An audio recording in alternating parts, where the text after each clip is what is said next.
for some reason, we all hit it off brilliantly. So that's, they've come, and we just got wrecked each time they've come.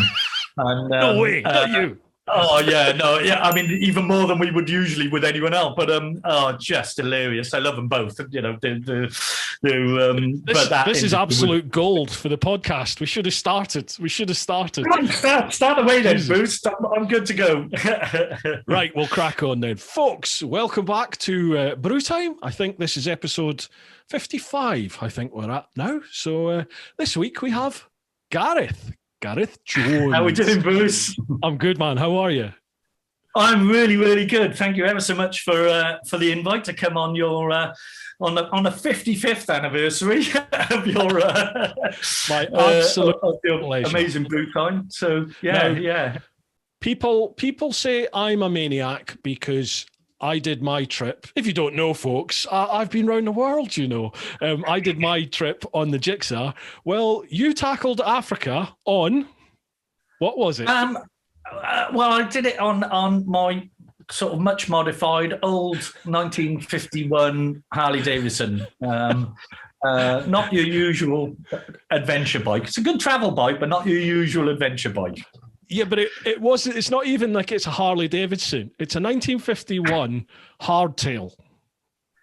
Yeah, well, we always say, and no offense to anyone across the Atlantic, we always say it was made in America and finished in Wales. So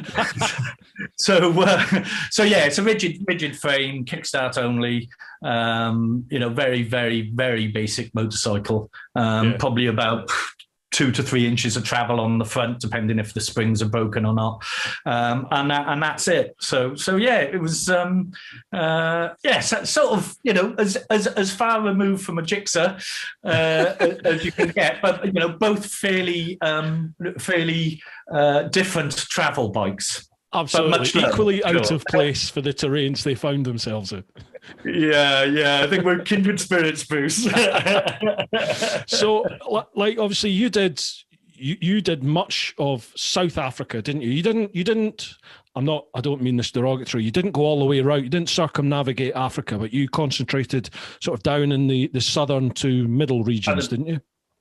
Yeah, I mean, you sort of going back to the start of it all. I kind of wanted to do open garage door ride to Cape Town, and that was always the dream from a young boy. And that when it was, I vowed I'd do it before I was 50. And life sort of, work and mortgages and pets and stuff sort of take over. And I was getting sort of older. I'd eventually sort of booked the slot. I booked a certain time off work, saved up the money, and unfortunately, Ebola hit on the west side. And getting into Egypt, there was just doors shutting because of the Syrian war. It was just getting more and more challenging. And I was just, whatever I did, it just seemed to be a door closing. Yeah. And I was up at Horizons event up at Donington, and happened to be wandering around Zen Overland's stall, chatting to Gabe. And I was telling him, oh, bloody hell, I'm trying to go, but the doors are shutting. And some chap who was browsing in there said, have you thought about shipping down to Southern Africa? And it never even crossed my mind that I could, whenever I've gone away on the bike, you go from your garage, you catch a ferry to, France or Spain or whatever, and you ride from there. It never crossed my mind to do anything different. And I went, oh, I hadn't thought of that. And he said, oh, well, we're off to Kenya. We're flying the bike out to Nairobi. Pretty much the same time I was going. He said, have a word with the joyous company, Motor Freight. I thought, oh, okay. And I was quite new to the overland world. I've been motorcycling and traveling on motorcycles since I was about 20 years old, 18 years old riding, but traveling pretty much most years from about 20 onwards. So I wasn't new to motorbike travel, but overlanding was a whole new ball game. So I went and saw Motor Freight, and it's not a cheap thing, but it was certainly nowhere as expensive as I thought it was. And that was my answer, is suddenly I don't have to think about the doors shutting. I was a little concerned about some of west of Africa for the Harley as well. I'd done a little journey there back in 2009. So my trip was 2014. So yeah, no, it was. So yeah, I ended up using motor freight, which was as easy as getting on a cross-channel ferry. In fact, easier. I dropped the bike off at Heathrow at motor freight thing, and a couple of weeks later, I flew out to South Africa and literally just went and picked the bike up and job done. It was so easy. It was wonderful. So yeah, I concentrated on Southern Africa. And at the time, it felt like I cheated. And I did feel quite kind of annoyed. It's like, bugger, I couldn't do anything about it, but it just cheated. Consequently, by the end of the journey, I was so glad I'd spent the 6 months down there. In particular, I had the most amazing time and the bike was brilliant. And consequently, again, sort of a year or so, 18 months later, I did actually do London to Cape Town. And I enjoyed the Southern Africa trip much more than doing London to Cape Town because it's just clocking up miles. That was the short answer, Bruce. That is the shortest I think I've ever heard you talk about your trip. Folks, if you've never listened to Gareth do a presentation at any like hub or overland event or anything like that, you will know that, like me, Gareth likes to talk. I think it's a Celtic thing, Bruce. Oh man, it's brilliant. Like trying to watch you get your presentation, your talk crammed into like a 45-minute slot. The panic that sets in. Oh, the first time I did it, again, long story short, I ended up going out to South Africa to do my first presentation after the trip, 6 months after the trip. And I had no idea, absolutely no idea. I turned up, it was an Horizons event, first one in Africa. And Grant and Susan were there. And they said, "Oh, have you got your presentation ready?" I didn't have a clue what I was doing. I said, "Well, yeah, I got photos on a stick." I don't even know what a stick was at that time, And I said, "Oh, hour's presentation. How many photos you got?" I said, 280. No idea. They said, "Is it on? Is it on whatever you put it on?" PowerPoint. Keynote now, PowerPoint. Yeah. I went, "What's PowerPoint?" I'm a milkman, I don't understand this kind of thing. So fair dues to Grant, he did spend quite some time with me going through it all. We got it down to, sort of about 150 photos. But I overran by about an hour and a half. People didn't have their dinner. So yeah, it was... it was interesting. Brilliant. But yeah, I mean, the story is fantastic, man. There's so much which we will do our best to cover as much of it as we possibly can in this chat. I know you watched the Spencer and Kathy one, or you've listened to the Spencer and Kathy one, so I'm sure you're familiar with how it goes. I post up on social media. People have the opportunity to leave questions, and we go through the questions and see where it takes us. Cool. Yeah. Awesome. And I promise I won't do any sandwich jokes. I think there's some in. I've actually, Kathy. If you don't know what we're talking about, watch the Spencer and Kathy. I tell you what, that's very rude of me. I didn't say. So, Slange, let's crack open the tipple of choice. Well, enjoy. To your health. Yes, yours too. Oh, lovely. Now, anyone that knows Gareth and his lovely other half, Maria, will know they are infamous for their mojitos. Absolutely infamous. It is, you're in for a good but long night when the mojitos come out with these two. I was half expecting you to have them on the go. Nothing to do with you. Maria is the connoisseur, isn't she? She's the mastermind. Well, she's the crazy one. She'll outdrink me. She'll bring me into the table, and she is very good at mojitos. But she's branching out now. She's branching out into a few other different cocktails which we've been sampling. But I thought it was best. I did think of doing mojitos for this evening, just for, sort of posterity. But I get a bit shouty and I'll rabbit on even more than I would normally if I go on mojitos. So I stick with the red wine, and it'll keep me chilled enough, hopefully. I get a bit shouty. Brilliant. Right, let's crack on with questions and just see where it takes us, shall we? Yeah, of course, yeah. Fantastic. Right. First of all, we'll go across to the clan over on Patreon. So it's patreon.com/TeapotOne. First one, Matt Jordan. 70 years from now, when modern bikes are the same age as your 51 Pan, do you think there's anything out there in the current market that will have as much appeal? Or do you think modern bikes lack the heart and soul of a classic? Oh, this is one to get the juices going straight out the gate. Nice one, Matt. So yeah, no, good question. 3 weeks ago, I bought my first modern new motorbike since 1987. Right. Which I love. I haven't stopped riding it. So yeah, 3 weeks in, I've already had its first service, and it's great. I bought a Triumph 1200 Scrambler. Ah, have you? Interesting. I love it.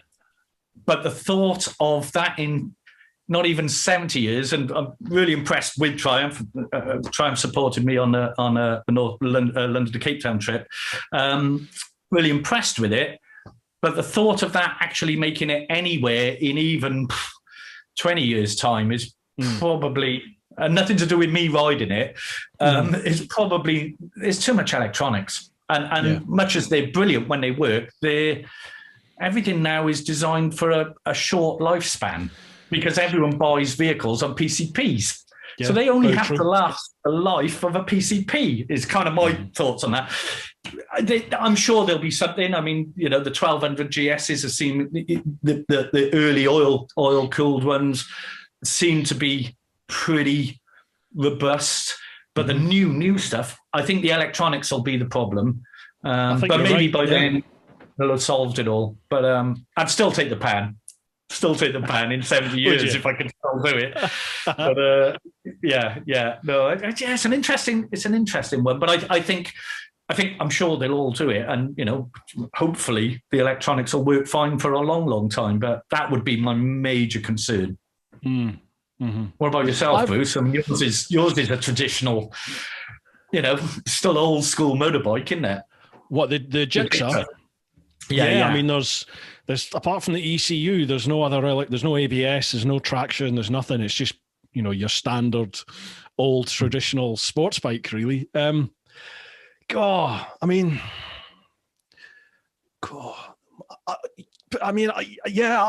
still sort of captivated by the Gixxer, by my Gixxer, by that sports bike look. I still love the look of that bike, and it will be a classic, definitely. In well, if not already, 50 years, 50 years time when it's as old as your Panhead is now.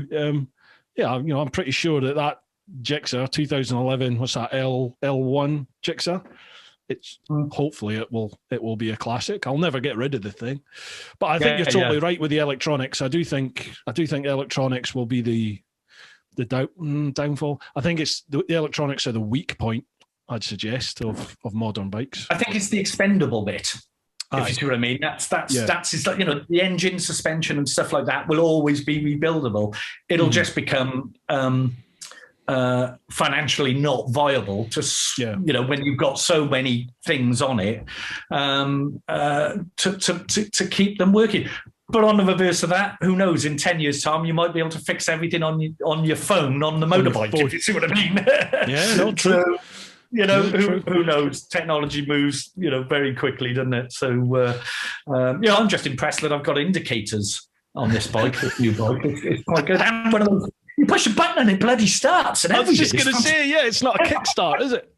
No. How are you finding the 1200 Scrambler? Have you cooked your nuts yet on the exhaust? No. I sit on top of a hot oil tank on the Pan. That's a valid point. Yeah. Yeah, it's not. No, I mean, you can feel it. I had it a week and decided I'd try the Guy Martin-esque slash cut pipes on it, just because I can't leave anything alone. It was a week old, and I thought, no, it's too quiet for my liking, and I put them on, and it did run noticeably cooler off the Cat, but it was too noisy and too harsh for my liking then. But watch this space. Something might happen with it at some stage. Gotcha. But Yeah, I haven't taken an angle grinder to it yet, which is what I usually do with new motorbikes. So. Again, watch this space. Yeah. Yeah, I know, yeah. Cut as much stuff off. I mean, again, no disrespect to any of the Harley will, but I always said the best accessory Harley could make was an angle grinder, because underneath it, all the nonsense is a fantastic motorbike. Yeah. There's something about Harleys, isn't there? There's something about the way you make the way they make you feel when you ride them. I was gobsmacked when I took the first one out for a ride. I was like, I actually enjoy this. I never thought I would, but I actually enjoy it. I think they're just misconstrued, really, because a lot of people buy them for lots of different reasons, and each is valid, but they kind of got into a sort of bit of a trinket stroke jukebox scenario with them, and they lost the sort of my thing is they lost a little bit of the real motorcycle part, even though they're fantastic motorcycles. They're not for everyone, and I completely get it, but actually the engine on them is very addictive. It's a huge torquey motor. If you look at it, just as a basic thing, it's an air-cooled pushrod motor, which is very understressed generally. And they're fairly robust, a fairly simple thing. Sound like anything? I mean, I've got Airhead GS from '91 as well, and it's obviously different configuration, different bike, but the basics it's a very simple air-cooled pushrod engine motorcycle. Not too different to, as I say, the world's probably most travelled, and if you look at Tiff and Sam and all those people riding those kind of bikes, so there's the basics are pretty much the same, and they're fun. They're fun to ride, and it's Absolutely. fun to ride them hard because people don't expect them to be ridden hard. Yeah, totally agree. It's just they made me enjoy just being on a bike and riding a bike.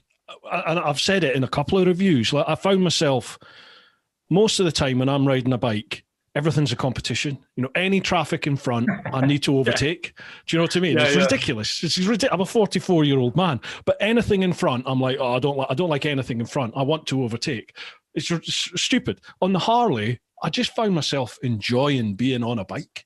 Do you know? I'm not saying that they're not capable. Yeah. But I just found myself happy to be on a bike and enjoying just riding. It was weird. Yeah. And they do hustle, some of them will. Yeah. I mean, mine is all not what it seems. So it's had fairly hefty modifications done to it. But exactly the same as you off a traffic light, and not so much traffic lights because though it'll do it quite fine. I go out before I did the sort of bigger trips. I used to go out to the Alps or the Pyrenees or the Dolomites every year, and that bike just excels. Something like Stelvio, it is phenomenal going up Stelvio. It's like a big supermoto. It's got big wide handlebars. There's very little on it, so it's not as weighty as you think it is. But it has monster torque and hairpin bends on an A road. Everything's going to come past me. I mean, it's not a top speed bike at all. You put me on a mountain hairpin bend road, that bike, I'll put it against anything at all. Handles, does it? Hairpin bends because it's rigid, just hurling on its side. Yeah. And you're not waiting for suspension to wobble around or anything. And as soon as you've laid it down, you're accelerating out. And we were racing, me and my mate who helps me build it. He's my best mate, rides a very similar bike to mine, bit shovelhead, but very, very similar, rigid. We were racing the locals on KTM 690 supermotos up Stelvio, and we were whooping them to the top. Seriously? Oh, yeah, proper, yeah. Because we got probably double the torque. And it's not long straight. So as soon as you put a long straight in, everything's gone past us. But if it's only 50 yards straight and then another hairpin, they're fantastic. Awesome. So, I'm not, as I say, it's a very interesting bike, and people don't expect it. They don't expect it to be ridden up those kind of roads. Yeah. And I'd love to, there's nothing, I mean, that was, when did I do that? We did a Grand Alpine tour. We did about 4,000 mile in a couple of weeks and did every col we could possibly do from the Alps down through the Alps and down to Stelvio, and I think I only went on a motorway past Milan maybe on the way back up from the lakes. Everything else was B roads. And you get in the zone, don't you? The more you do, the more you get in the zone. And it was, I'll never be able to ride like that again. That's, as you get older, you kind of, and the bike's a bit more worn out now after Africa. Just a bit, yeah. Right. Well, I mean, there's loads of questions that have come into my mind just from what we just chatted about there. But I reckon we'll fire through some more questions, and I'm sure they'll open up the same sort of avenues for questions and stuff. Next question, Gary Whipperman. Gaz, how are you, man? How are we doing, Gary? Hi, Gareth and Maria. Hope you're on the mojitos. There we go. Please tell us about the adventures in the Unimog. See you soon. So you've bought the Unimog, haven't you? We have bought a Unimog. So I came back I've done a couple of big trips. So the one on the Pan is what most people know, but I also was part of the thing called the Grapefruit Adventure, which was teaching kids about healthy eating. And we did London to Cape Town.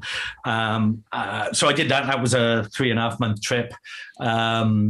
I came back from that, and bless Maria, she puts up with an awful lot. I mean, sort of the world I kind of choose to live in. And she said, well, how about, I'd like to come. Well, my bike usually only has one seat. She's doing a test, but she's only got one seat. So she said, how about we, next adventure, let's do something completely different. And I'm up for that. I've been lucky to have, my Pan trip was the dream trip I'd waited all my life for. And she'd always wanted to do a truck trip. She had an old Volkswagen camper van, done a bit, but she'd always, I think she's Nessa at heart.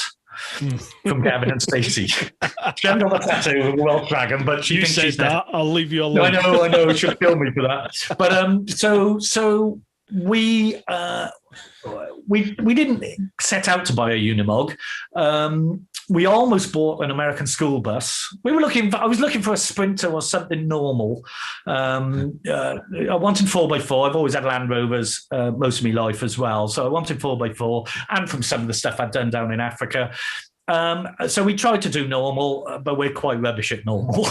So we went off, and I had a big argument. For those who know Yoka Selin, he also has a Unimog and has been wanting a Unimog probably all his life. And we had a very big discussion at Winter Overland. And he was saying, you need a Mog. And we just about bought this American school bus converted. And I said, no, I don't want a Mog. They're big and thirsty and, but I love them. But they're not kind of what we need. And again, long story short, we ended up we were going to look at a Mercedes Vario, the big boxy vans, all converted. Yeah. And it was all right, but Maria didn't particularly like driving it. And we pulled into a garage in it. We test driving it, and we pulled into a garage, and a bunch of old people in a motorhome, like older than me, 70s, sort of came over and chatted about motorhomes to us. And I just went, this isn't the world I really want to be in at all.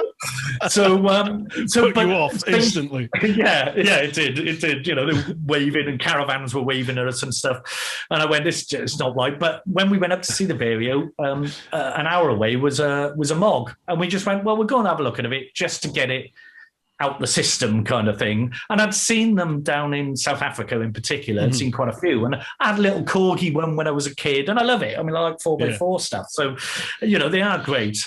We went and saw this Mog, not the one we bought, but we took it out. Maria just did not stop laughing. She drove it better than she drove the Vario, 814, I think it was. So we drove this Mog. We both just cracked up laughing the whole time. And you just go, brilliant. Okay, this is kind of, so we put in an offer. Unfortunately, we didn't get that one, but we were in touch with the company who specialise in them, and they said we might know of one for sale. So we ended up getting one nearly a year and a half ago, and awesome. I was driving it back and forth to work when I worked. And it's the funniest thing. It's again, it's as bonkers as the Harley is, and I kind of quite like that. I think for anyone not sure of what a Unimog is, best description. If you think of like the big trucks you see in the Dakar Rally careering through the desert it's basically like that, isn't it? It's a big utility truck for adventure extreme overland travel. military. And they're brilliant. They're not fast. They're not. I mean, it's a big old 6-litre, 6-cylinder turbo diesel engine. It's the first diesel I've ever bought. I've gone over to the devil's fuel eventually. I knew I would at some stage. I've always been petrol. All Land Rovers were all petrol.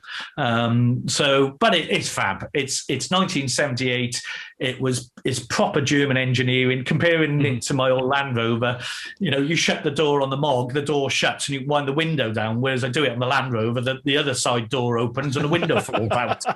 So it's kind of, but it's all kitted out. It's all it's got. We spent sort of a while sort of kitting it out. Now it's changed a bit. In fact, one of the first times we took it anywhere was winter overland. We picked it up in the September, October.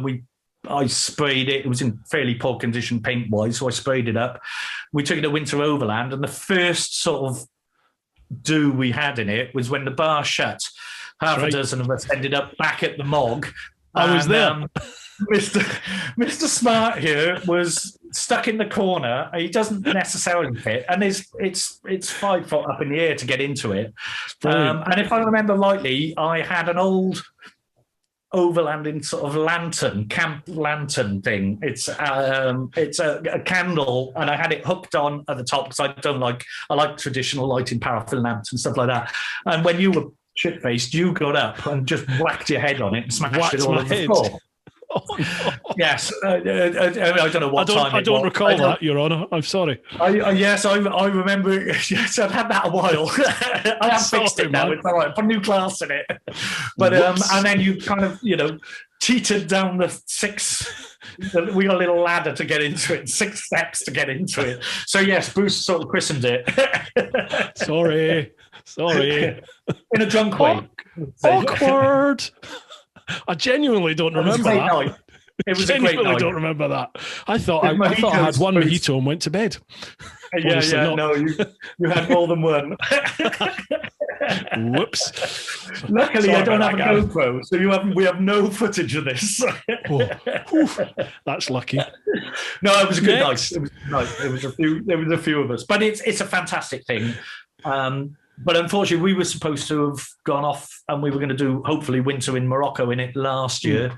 But obviously, the world changed. And so we're on hold. We're off in it tomorrow, all being well. So we're off out for about 4 days up in Hay-on-Wye in it, up at Baskerville Hall. I don't know if you've been to Baskerville. I've not. No, I've never been. Yeah, it's where we used to do Hub.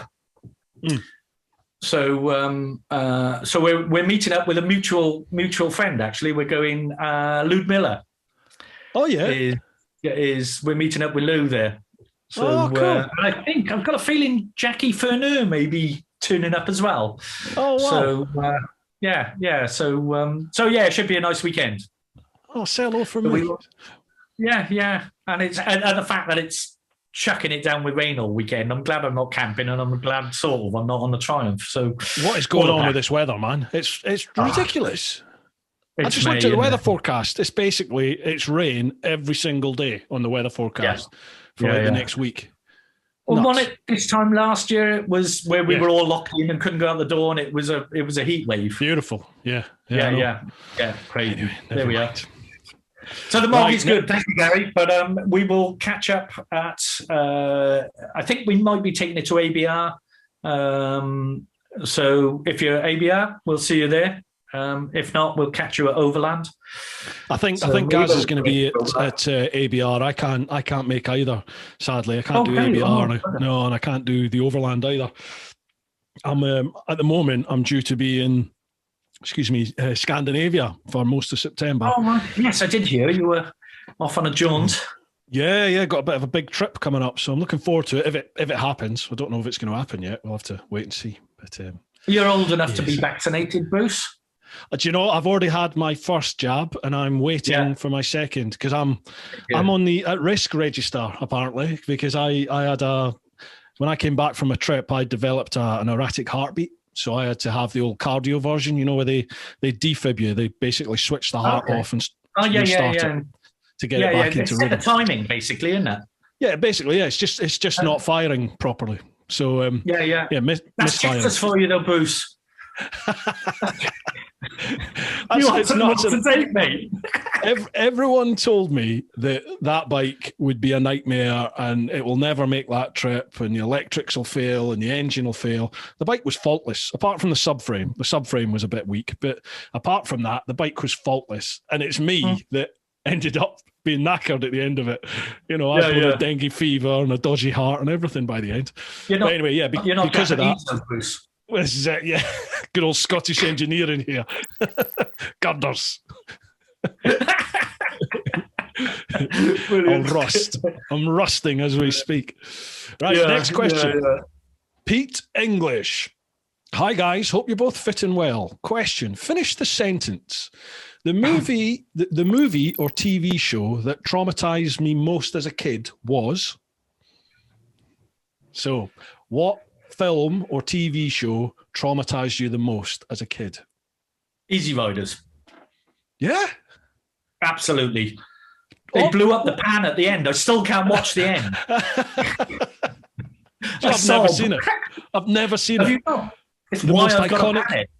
It's the most iconic film ever, motorbike film, and I have never seen it yet. I will watch it. Yeah. Oh, okay. Yeah, so no. So that's the reason you got the pan then? Kind of. I love that film for me, you know, as long as I can remember. And I don't want to spoil the end for you, Bruce. I mean, it's been around a while, but if you haven't seen it, I don't want to spoil the end. Have. No, I must admit, I'm more of a much more of a Billy bike than a Captain America bike. I did the chopper thing years ago with Harleys and Triumphs, that I still can't watch it. That, and if you want to go back further, Chitty Chitty Bang Bang was the other thing which blew my head. Which one? The child catcher. Yeah, I used to have to go and sit in the foyer, you know, and that's a bit embarrassing when you're 18. They gave me free sweets. They took pity on me. Do you know, I was just going to say Jaws. Jaws probably has had the biggest impact on me because I have never, ever liked being on the sea ever since. You know, like, I don't mind being in a boat and I don't mind being under the water, but floating, like treading water in the sea, scares the shit out of me. It doesn't matter where I am. I could be off the coast in Scotland, off Peterhead or Aberdeen. Do you know what I mean? I shit myself just looking at the open sea in front of me. I hate it. And it's because of Jaws. Bruce, you need a bigger boat. I need a ferry. No, Jaws never bothered me. But on the last time I was out in South Africa, I did a cage diving off in Gansby, down on the south coast there, and it was bonkers. We had real doubts. Both me and Maria love our wildlife, absolutely love our wildlife. And we had real doubts about, is it morally and ethically right to do it? But we were assured it was, and we thought we got to, and it was.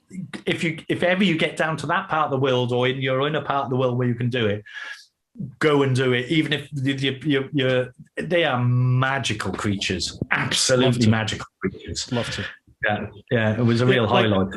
Don't get me wrong. You know, although I have this thing about being on the sea, like treading water in the sea, I love sharks. I would love to cage dive with them. I love seeing them. I think they're incredible animals.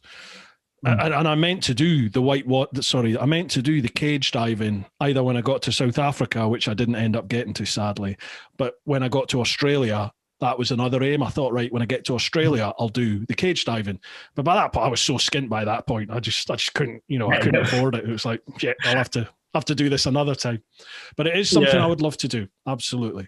Yeah. Beautiful. And it might alleviate your fears then, or just come swimming in the Bristol Channel, Bruce. You know, the worst you're going to experience here is it's a big jolly. Basically. It's better than it used to be. I've got this other thing in my head now about, it's probably never ever going to happen, but it's definitely there in the back of my mind, just churning away, rowing the Atlantic, like rowing solo across the Atlantic. But I've had this this like vision in my head since Jaws of me getting eaten by a shark. You know, it's always in my head. And then I'm starting to think now, shit. Is this what's going to happen if I try and row the bloody Atlantic? Because you've got to get in the water and clean the boat and all sorts, you know? Yeah.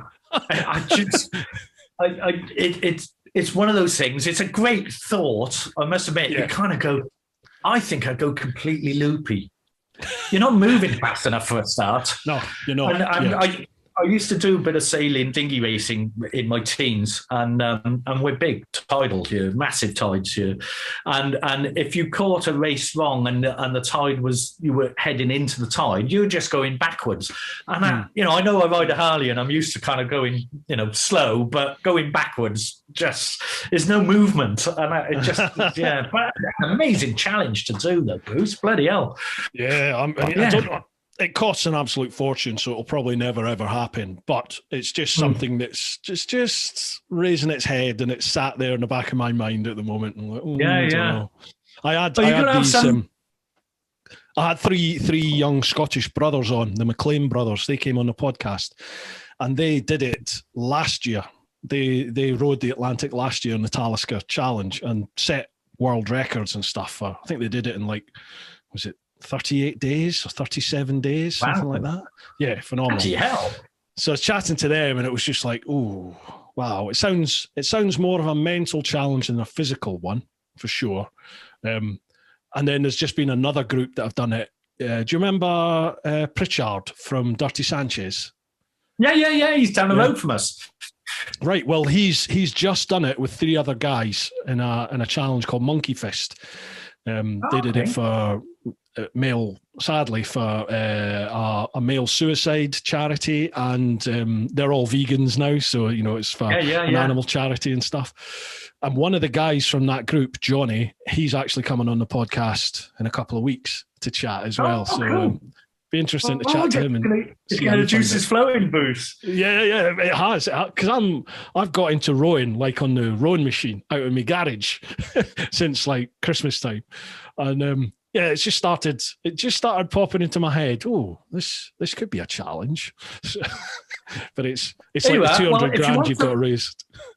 Right. Okay. I was going to say, if you want some practice, what I can do, I think we got to, to get the feel of it, get your rowing machine, bring it down to South Wales, because we're twinned with Atlantis, and then we'll attach it to the back of the Mog, and we'll just go and drive over the beacons, towing you while you're doing your rowing machine. Excellent. Just throwing buckets of ice cold water in your face. It's going to give you a bit of insight into what the Atlantic's like.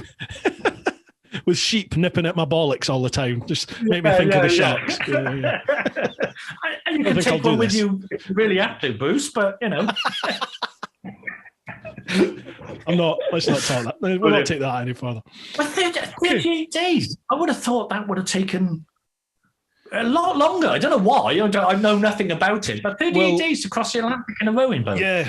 It ranges from, I think the record is sub 30 days. I think it's like 28 days is the record, but it can go to over 100. If you're doing it solo and the weather's not good. Excuse me. Yeah, there's a real discrepancy depending on how many people are doing it and the weather, really. So, I mean, it's just a pipe dream at the moment, but we all know how these things start, don't we? So yeah. Well, I was going to say the other way of doing it is do what Dylan WICKRAMA did, and to turn the Gixxer into a powerboat. Imagine that. That was crazy. Yeah, he turned his bike into basically the power source for a boat, didn't he? To do that, was that to do the Darien to cross from South America to Central? Colombia. Yeah. His book is fantastic. I mean, the film is equally as good, but the book is one of the nicest books. It's a fab book.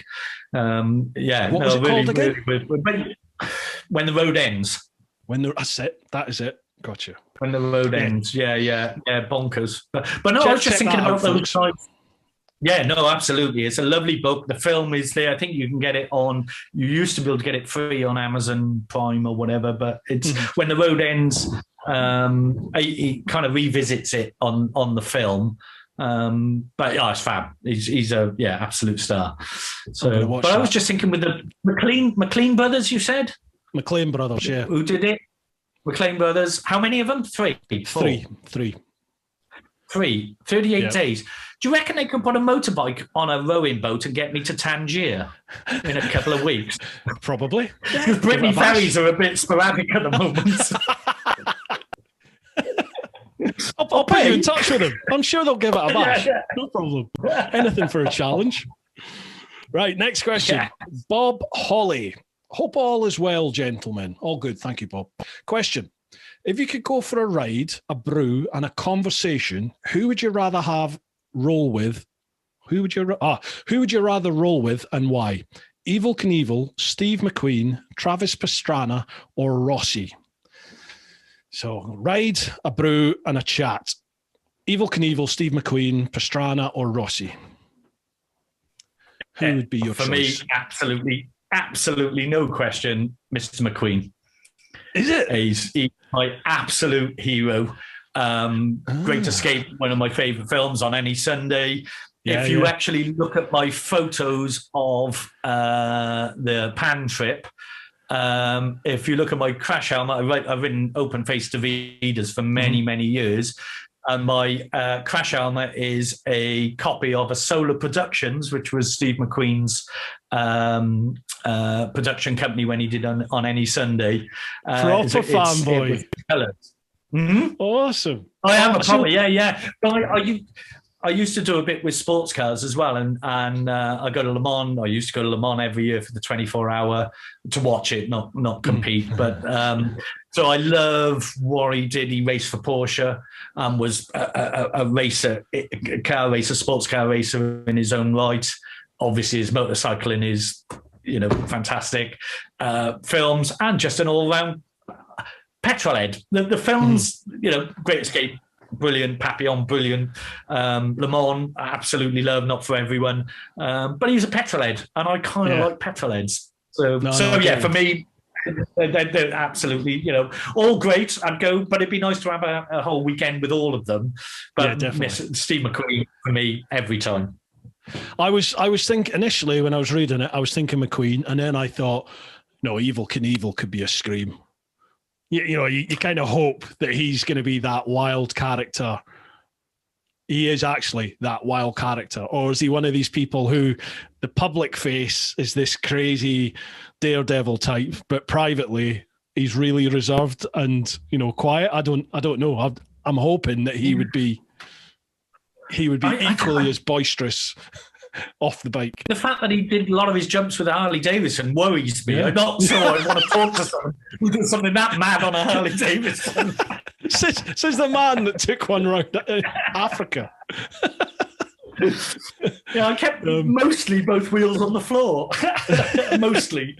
I think Evel Knievel could be a scream. It would be a toss-up. For me, Steve McQueen, but I think Evel Knievel would run a close second.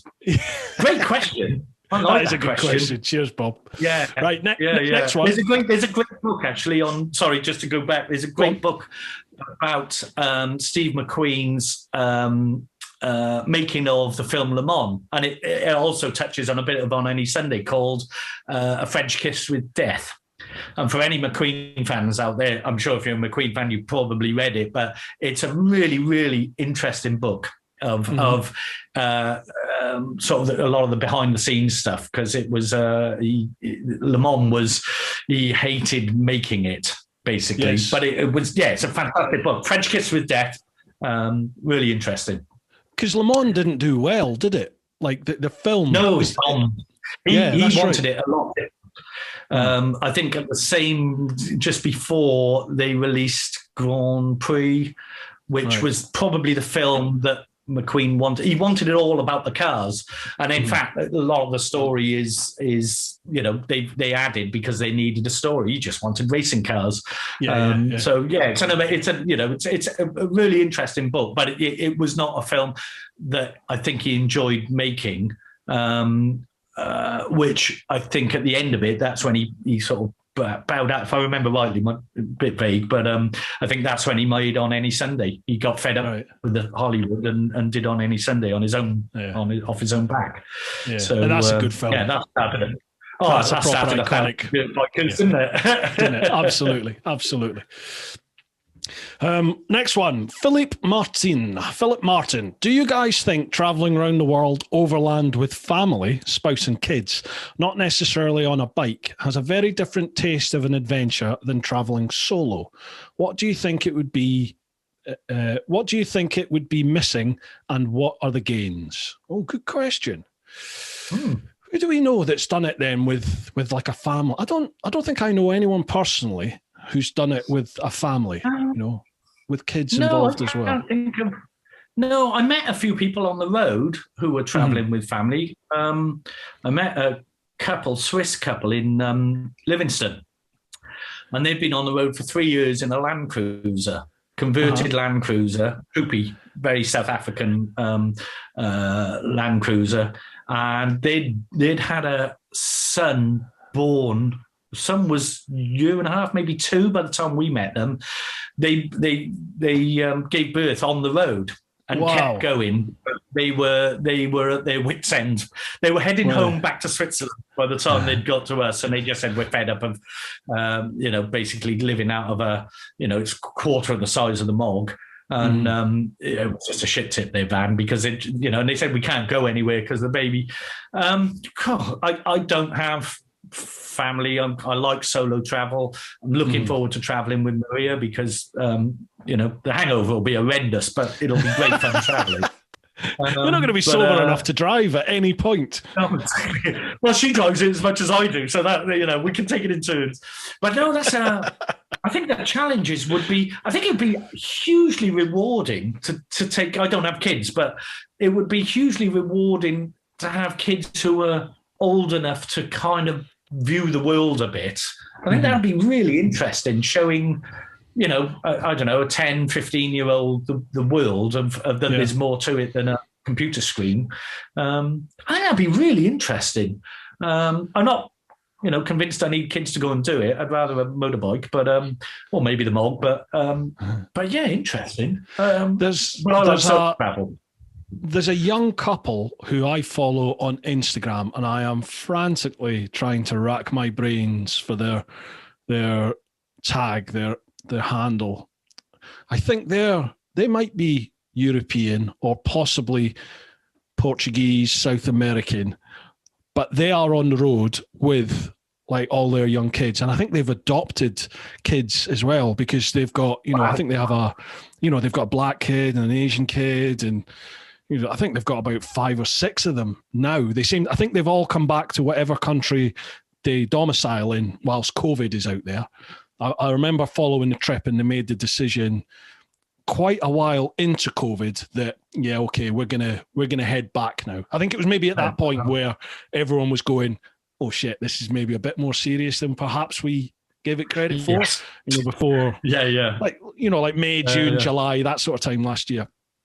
So they made the decision to go back, and there's now a big extended family in their post. I can't remember them. I'll put it, folks, if you listen to the podcast, check out the show notes, and if you're watching the video, check out the description, and I'll put all the social links, but I'll put this one in there as well.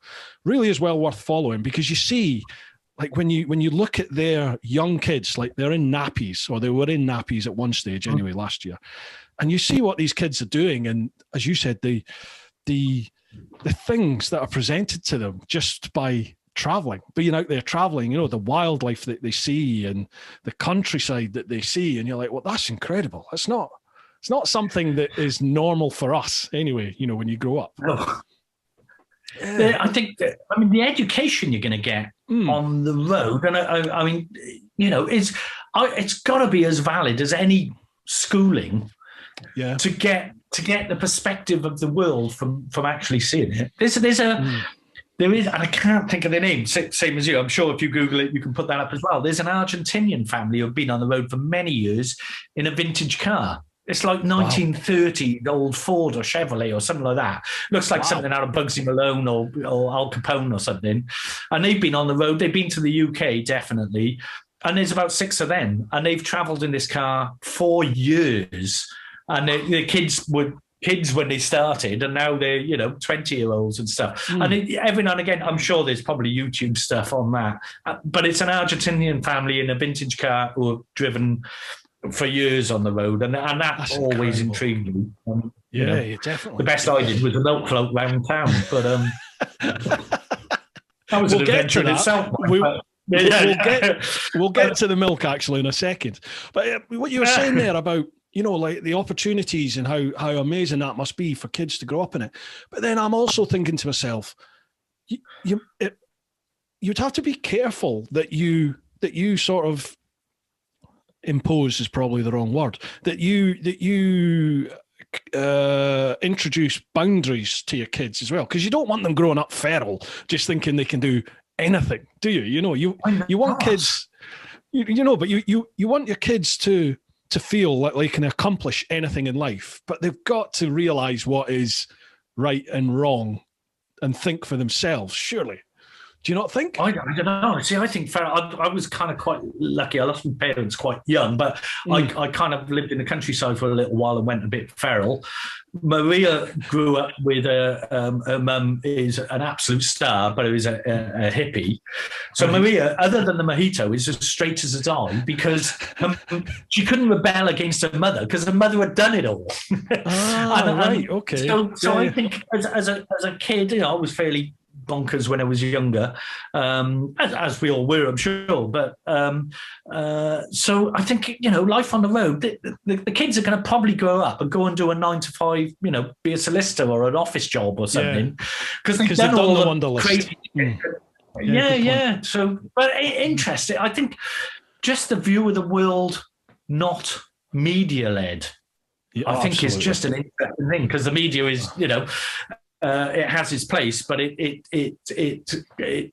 a cloudy sort of vision of the world. We'll say it's doctored. Yeah, I'm glad you said that. It has its place because it 100% does, and I think true. I'm going to sound like Joe Rogan here, but I do think it's a valid point. True journalism is an essential part. It's something we need. People who are out there reporting facts, what they see.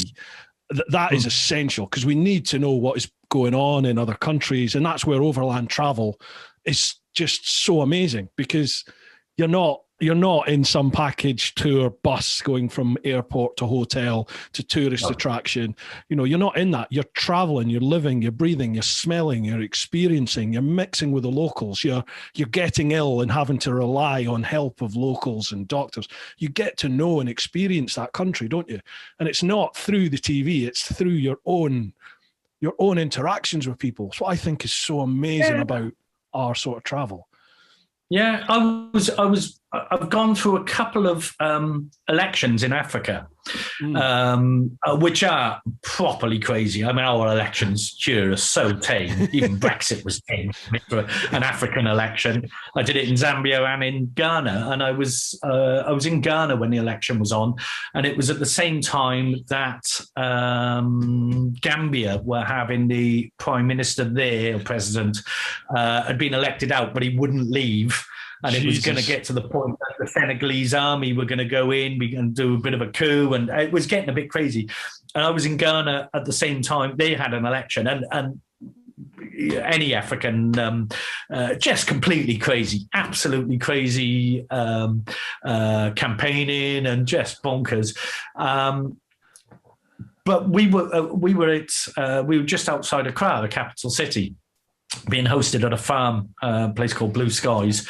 And we were told not to go out on election day in particular. And even though Ghana is one of the most happiest countries I've ever been to, election day is stay put. But we went out the following day. So we stayed put and we were watching the BBC News in the lodge we were staying in. And for anyone who hasn't been to Ghana is not a third world country. It's a modern, you go into Accra, it's skyscrapers, there's, modern car dealerships. It's by UK standards, it looks like a Spanish hot city.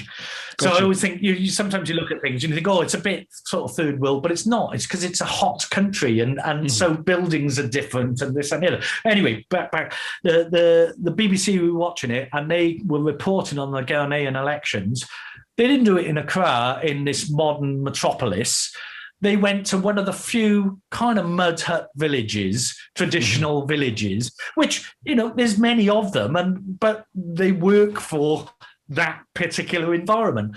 But you just go, we were watching it in just outside Accra and watching this BBC news footage going, everyone who's watching that is just going to think Ghana is some sort of third world country with no infrastructure and just, people living in mud huts.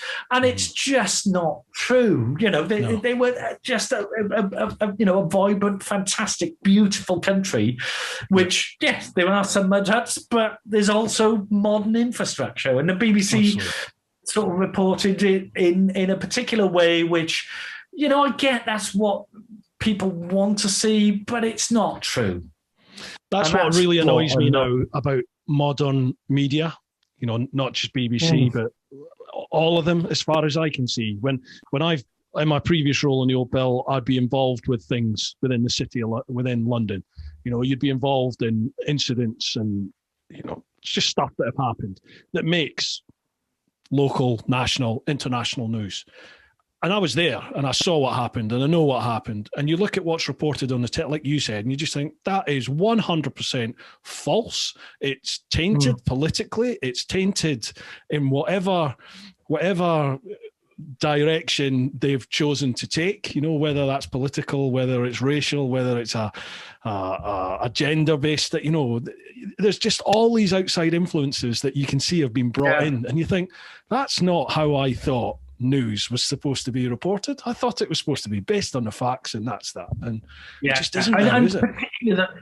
The BBC in particular, I think as a country, especially if you travel a bit, the BBC, we're quite proud of it. I mean, today in particular is not a good day for the BBC, obviously. Kind of we're quite proud of, there's an integrity and a morality to it.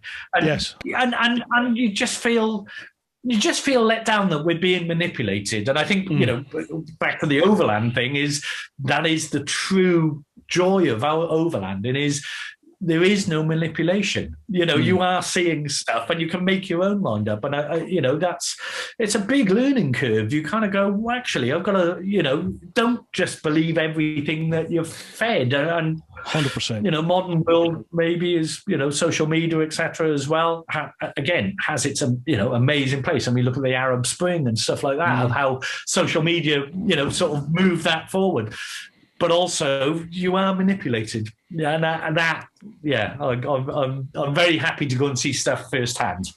Absolutely, yeah, definitely. And I know we've chatted about this before. Everyone chats about it that's done trips similar to what you've done. That when you get out there and you meet the people from all these different countries, you perhaps have a preconceived idea as to how it will be and how they will be. But when you meet them, just about everybody, you realise, is exactly the same as you and I. They're just people are open, they're friendly, they're a bit cautious maybe of strangers, obviously, but people have to guard up sometimes. But essentially, they want to look after themselves and their family, and they'll help if they can. And it's just fantastic for the heart and soul. It's fantastic for your soul, isn't it, to see that firsthand? No. I think that's, one of the things which I get asked a lot about certainly the Pan trip in particular. It's all when you're scared. I was watching your podcast with Sam the other day, Sam Manicom, about you asking about fighting the nicest man on the planet. The nicest man on the planet. Yeah, we can all aspire to be Sam, can't we? But no, it was true. It's, the fact that I get asked, weren't you scared? I don't know if many people have been to Barry, but I'm from Barry. Anywhere else in the world is kind of quite insane. No, it isn't. Barry's lovely. But I was not anywhere. In particular, watching that podcast with Sam, and you've got family or friends in Joburg. Yes, is that right? I've got, one of my best mates, his family are all from there. Yeah, and you know, I'm not blind to the problems. I mean, Joburg in particular for South Africa, but I got lost. I had a very big disagreement with my sat nav. We had many an argument. It was my only enemy on my trip, and it took me. And I'm not very tech, as Bruce well knows. Just trying to set this up, I'm not very tech minded, so the sat nav just told me stuff, and I believe it. And unfortunately, it took me into proper downtown Joburg, where when people saw my back after, just went, you can't go there. That's you're just not the right person to be in that particular part of town. And I kind of stayed out of cities a lot. I'm not a city person anyway, but it took me into proper downtown Joburg, where you stand out a lot. I stood out a lot, pretty much anyway on that path. But not at any stage there. It was probably I drove for a good few miles down a city sort of main street, and it must have been a traffic light every 50 yards, 50 meters, whatever. So you've got to stop, wait till the traffic lights go, and I'm clearly the odd man out, we'll say. Yeah. But not once did I ever feel threatened. I didn't even feel uncomfortable. People would just look at me. I think people kind of were kind of flummoxed, to be fair. Yeah. But people just look at me and just smile. And at the end of the day, exactly as you said, people they're just getting on with their life. If you're unlucky, you're unlucky. And I can be as unlucky a mile down the road, or in London, or in Bristol, or in Cardiff, or Paris, or wherever, as I can be in downtown Joburg. And if you're unlucky, shit happens.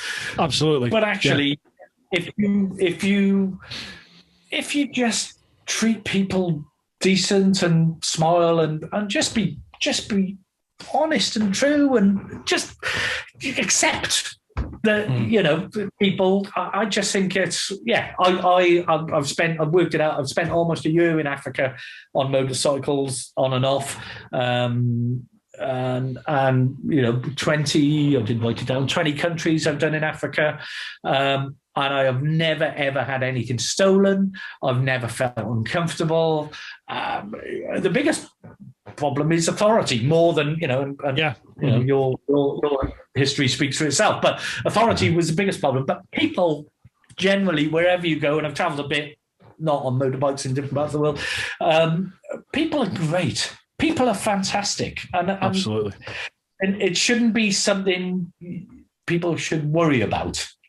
If you're unlucky, you can be unlucky in your hometown. I totally agree, but you always have a moment. What's your biggest bum clenching moment from any of your trips? Oh, blimey. I had a car pull out of me in the Pyrenees once, which I swerved to get around. I love that. 20 countries around Africa on a 1951 Pan. And for you, the most dangerous point was Switzerland, a car pulling out. It was in the rain as well, which was a bit hectic. When I got to Cape Town, I was very kindly through. Do you know Alex Jackson, Capstar motorbike? Yes. Tours? Yeah. He Alex does all the. Great guy. Yeah, KTM rider, runs Capstar. If anyone needs to go to Africa and can't do what we did, go and get in touch with Alex. He's an absolute star. He does the Ride for Rhinos sort of charity rides, doesn't he, as well? Yeah. Google Alex if you just want to do 2 or 3 weeks in Africa. He'll sort you out bikes. He's also a game ranger as well, so he knows about the wildlife. He is just a star when it comes to Africa. Absolute star. Sorry to interrupt, but he also does. Sorry to interrupt, Gareth.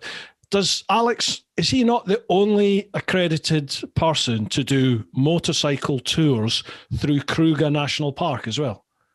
I think he is. I think he probably is. Yeah. He'll actually go through the game reserve on the bike. Yes. Yeah, because he's his love and knowledge of wildlife. So if ever you're going to go through Africa, you want someone who knows about the wildlife and he's been doing it for 16, 18 years, something like that. I was very lucky to, he hooked me up with a friend of his in Cape Town. She came and picked me up from the airport, and I stayed with her for a couple of days, and we went off riding. And then Alex flew in, and we both rode up to the Horizons event together. Awesome. So for my first time in the Southern Hemisphere, having him as a mate to ride up with, and we've become good mates since, to ride up with. And then I ended up going and staying with him on the game reserve and stuff. I'm not sponsored by anyone. I have no allegiance to anyone, but I think if someone is good and you know they're good, you should shout it from the treetops, because there's a lot of sort of hype and as I say, sort of manipulation, and sometimes the people who are really good don't get a mention. And yeah, totally agree. If you want a fortnight's or 3 weeks holiday in Africa, I can't recommend him highly enough. His knowledge and his passion is there. You know, he's 10 times more passionate than I am, and I'm passionate about it, as you well know. So he's great.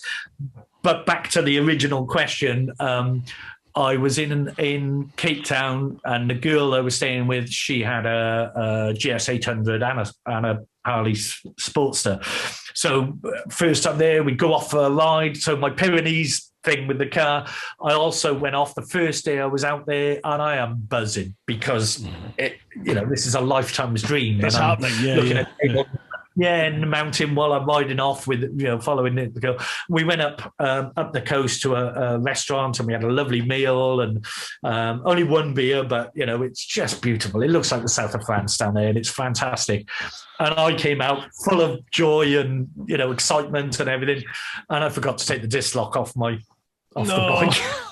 Yeah, literally the first day I'm there, and kind of kicked the bike over. Loads of people looking, went to ride off, and so that was another. I didn't drop it, but it was close. So it's I get excited, don't I? So you forget stuff. It's so easy to do, man. It is so easy to do, isn't it? It's the one everyone warns you about, and you always think, don't be daft. Of course, I'll not do that. Yeah, everyone does it. Yeah, always put it as close to the fork leg, so you're not doing, you're not going too far. Nice. But nothing crazy other than those. That's awesome to hear. Really is awesome to hear.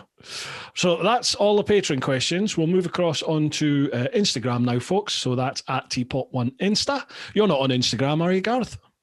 No, God bloody hell! I only just managed Facebook. Flipping heck. Oh, I'll put your Facebook links in the description and stuff. So, first question is from Spencer Conway. Oh, bloody hell! What we got now? Apart from me, who are your main motorcycle inspirations? As in, apart from Spencer, not apart from me. Yeah. Apart from Spencer, who are your main inspirations? There is only Spencer. Good answer. And Good Kathy. answer. And Kathy. Yeah, absolutely. Again, shouting stuff from the rooftops. It does sound like a plug, but it is a plug. If you haven't read Spencer's book about his circumnavigation of Africa, I read that book in 2 days, and I'm quite a slow reader. I don't have a good attention span. I read his book in 2 days, and he took me back to Africa. So if you have interest in Africa, read Spencer's book. And he is inspirational. There's no question about it. The man's as mad as a hatter. I heard Kathy makes good sandwiches. Sorry, Kathy. No, they're fab. They are absolutely inspirational. Inspirational characters. Like everyone, I read Ted Simon as a boy, Jupiter's Travels. Yeah, and I suppose, the next one, the nicest man in travel is Sam Manikin. Yeah, and Sam, I think Sam, there was a couple of people who inspired me immensely, and Sam was one of the first people, before overlanding was particularly popular. I remember going up to the NEC with kind of my trip in mind and seeing Sam sitting on a stool on the old Travel Dry shop stand. There was no overland area or anything. And I read his book Into Africa, and I kind of, that inspired me immensely, because I suddenly realized that normal people, and I say this with the utmost respect, normal people could go and do stuff. And I think Into Africa, I suddenly realized as a, as someone who's traveled a lot on a motorbike, that I could go and do Africa. And I think the inspiration from his book, apart from being beautifully written, the inspiration of, there's kind of a regular guy. He's not sponsored, there's no funding, just went and did Africa. That was inspirational. There's another guy who I've never met, but I have conversed a little bit online with, is an American guy from Alabama called Doug Wathke. I don't know if you've met Doug. I've not met Doug, but I follow him a lot. He seems to know everybody. Knows everyone, doesn't he? Well, Doug went around the world on I think it was a 48 engine Chief. Thought that was a bit tame, so then went around the world on a 65 panhead chopper, very much like Peter Fonda's chop, and did full on, Trans-Siberia and proper, long way round stuff. Do you know what, Gareth?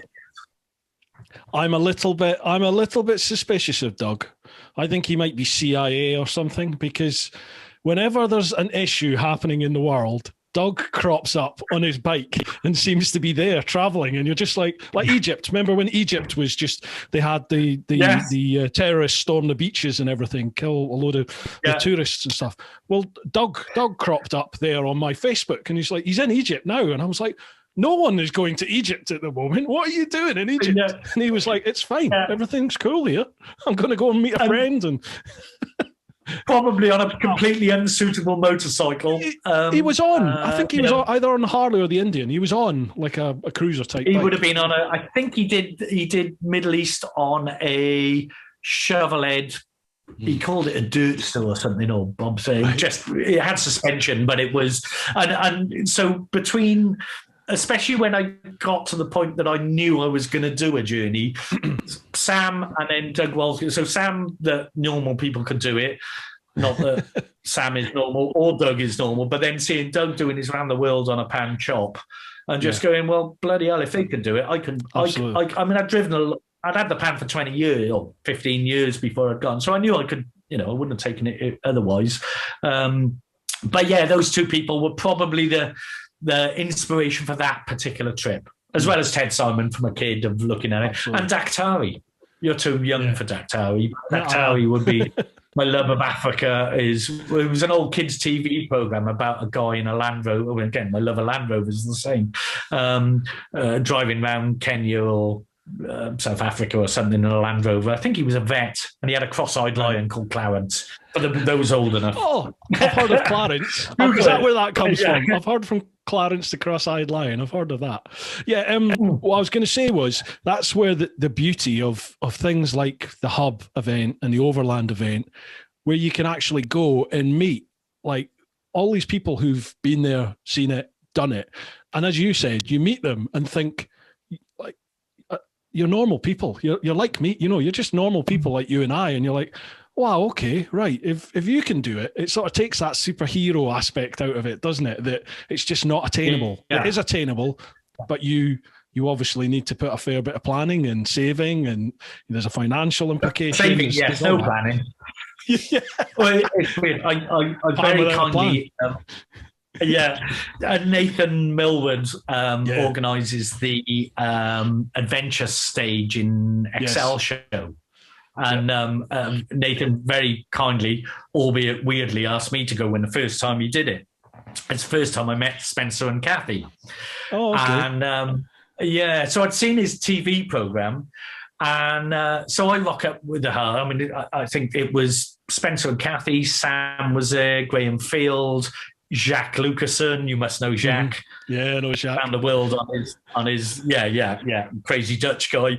Dylan was there, Dylan WICKRAMA, Austin Vince, the usual culprits, And I'm there, and Sean Sean Dillon on his C90. He's got the record for highest altitude on a C90, Irish guy. Lovely, lovely guy. Anyway, so we were all there, and that was a Q&A thing, which was quite nice. Q&A is lovely because you don't have to prepare. It's just questions. So Nathan, absolute diamond of a guy. And unfortunately, so he put Spencer on. You had like an hour's slot just to give you a spiel. And Spencer was kind of new in that world because he'd been away a lot, and I think it was his first event in overlandy kind of stuff. TV series already out, and so Spencer comes on and gives his full-on crazy kind of world of Spencer, the joy that is Spencer on full form, and being shot at in Kenya, and he's got a bullet hole in his swing arm and stuff. And Nathan, so we'd only just met, and I loved them from the day I met them because we got drunk as skunks on tequila. Thank you, Kathy. And we kind of hit it off from there on. But so Spencer's on, does it, and everyone is just gobsmacked, wide-eyed, the jaws are on the floor. And then Nathan put me on after. And you go, well, I'm talking about Thanks, Nathan. Countries. And I know my USP is it's a stupid motorbike, but it's still, you've got to follow Spencer who's been shot at and stuff. And I just remember thinking, well, how the bloody hell do I follow that? You just can't. No pressure. You just can't. And I just remember going, well, my opening line was, well, I went and did 6 months around Southern Africa on my bike. But unlike Spencer Conway, I didn't get shot at. I just had a fantastic bloody holiday. It was amazing.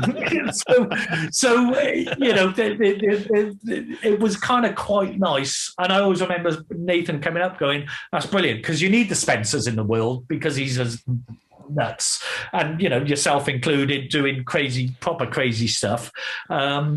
And then, but he said actually it was quite nice to get the reverse of that, of people watching my presentation saying, well, he had a nice time. I didn't get robbed. I didn't have any hassle. I just had a really, really good time, welcomed everywhere, but I did it on that stupid motorbike.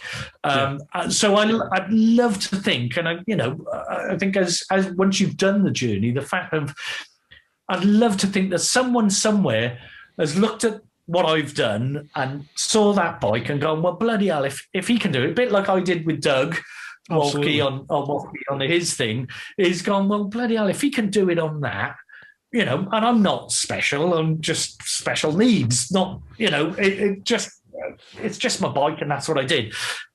If he can do it, I can do it on my BM or Yam or Triumph or whatever. I can go and do it. And even if it's just a trip to France or Cornwall or whatever, the fact that's, if I've inspired someone to get on a motorbike and ride it somewhere and open their eyes a little bit, then I'll be a very, very happy man. And I didn't get shot at.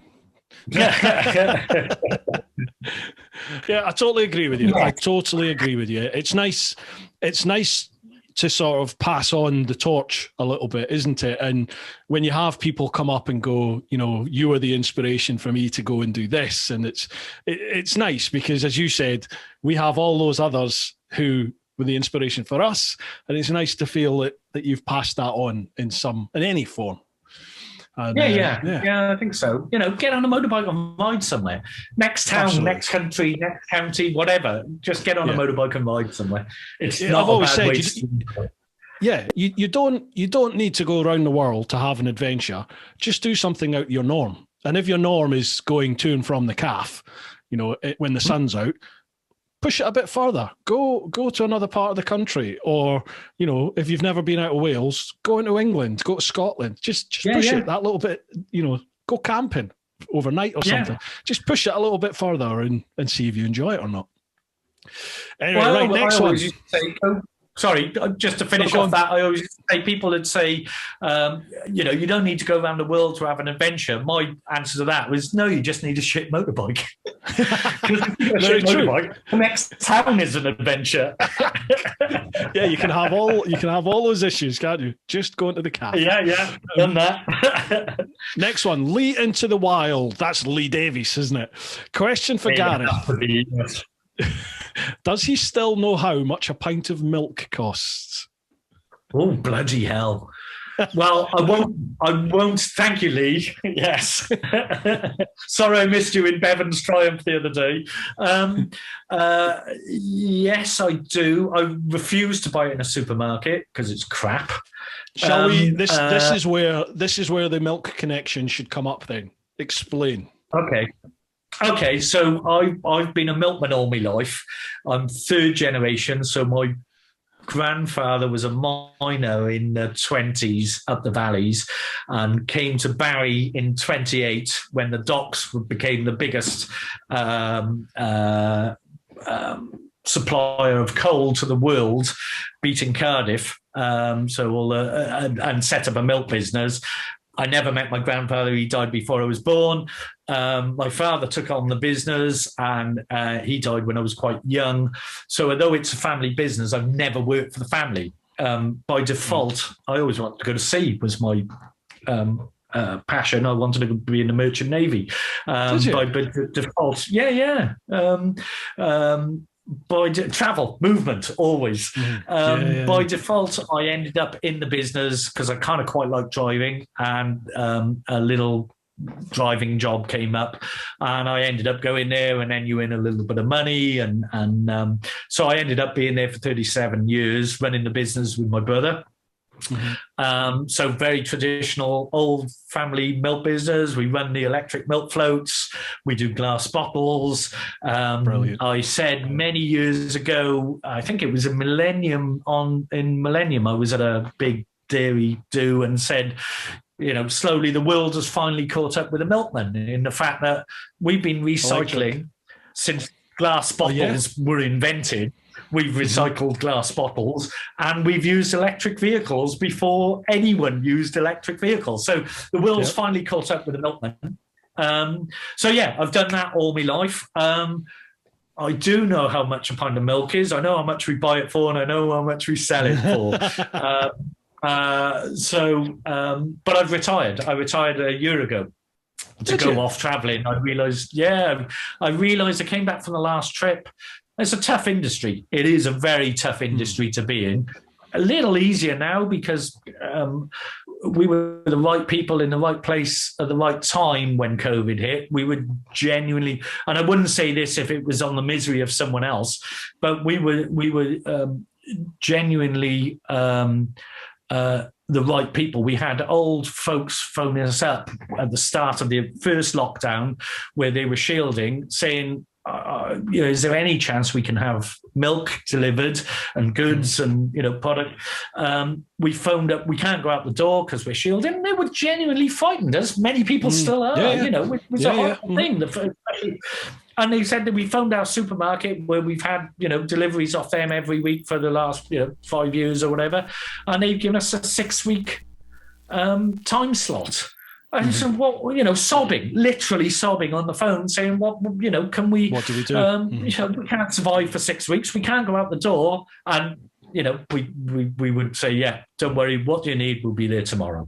Awesome. So we've done, and the guys who I work with they were amazing. Everyone just got it.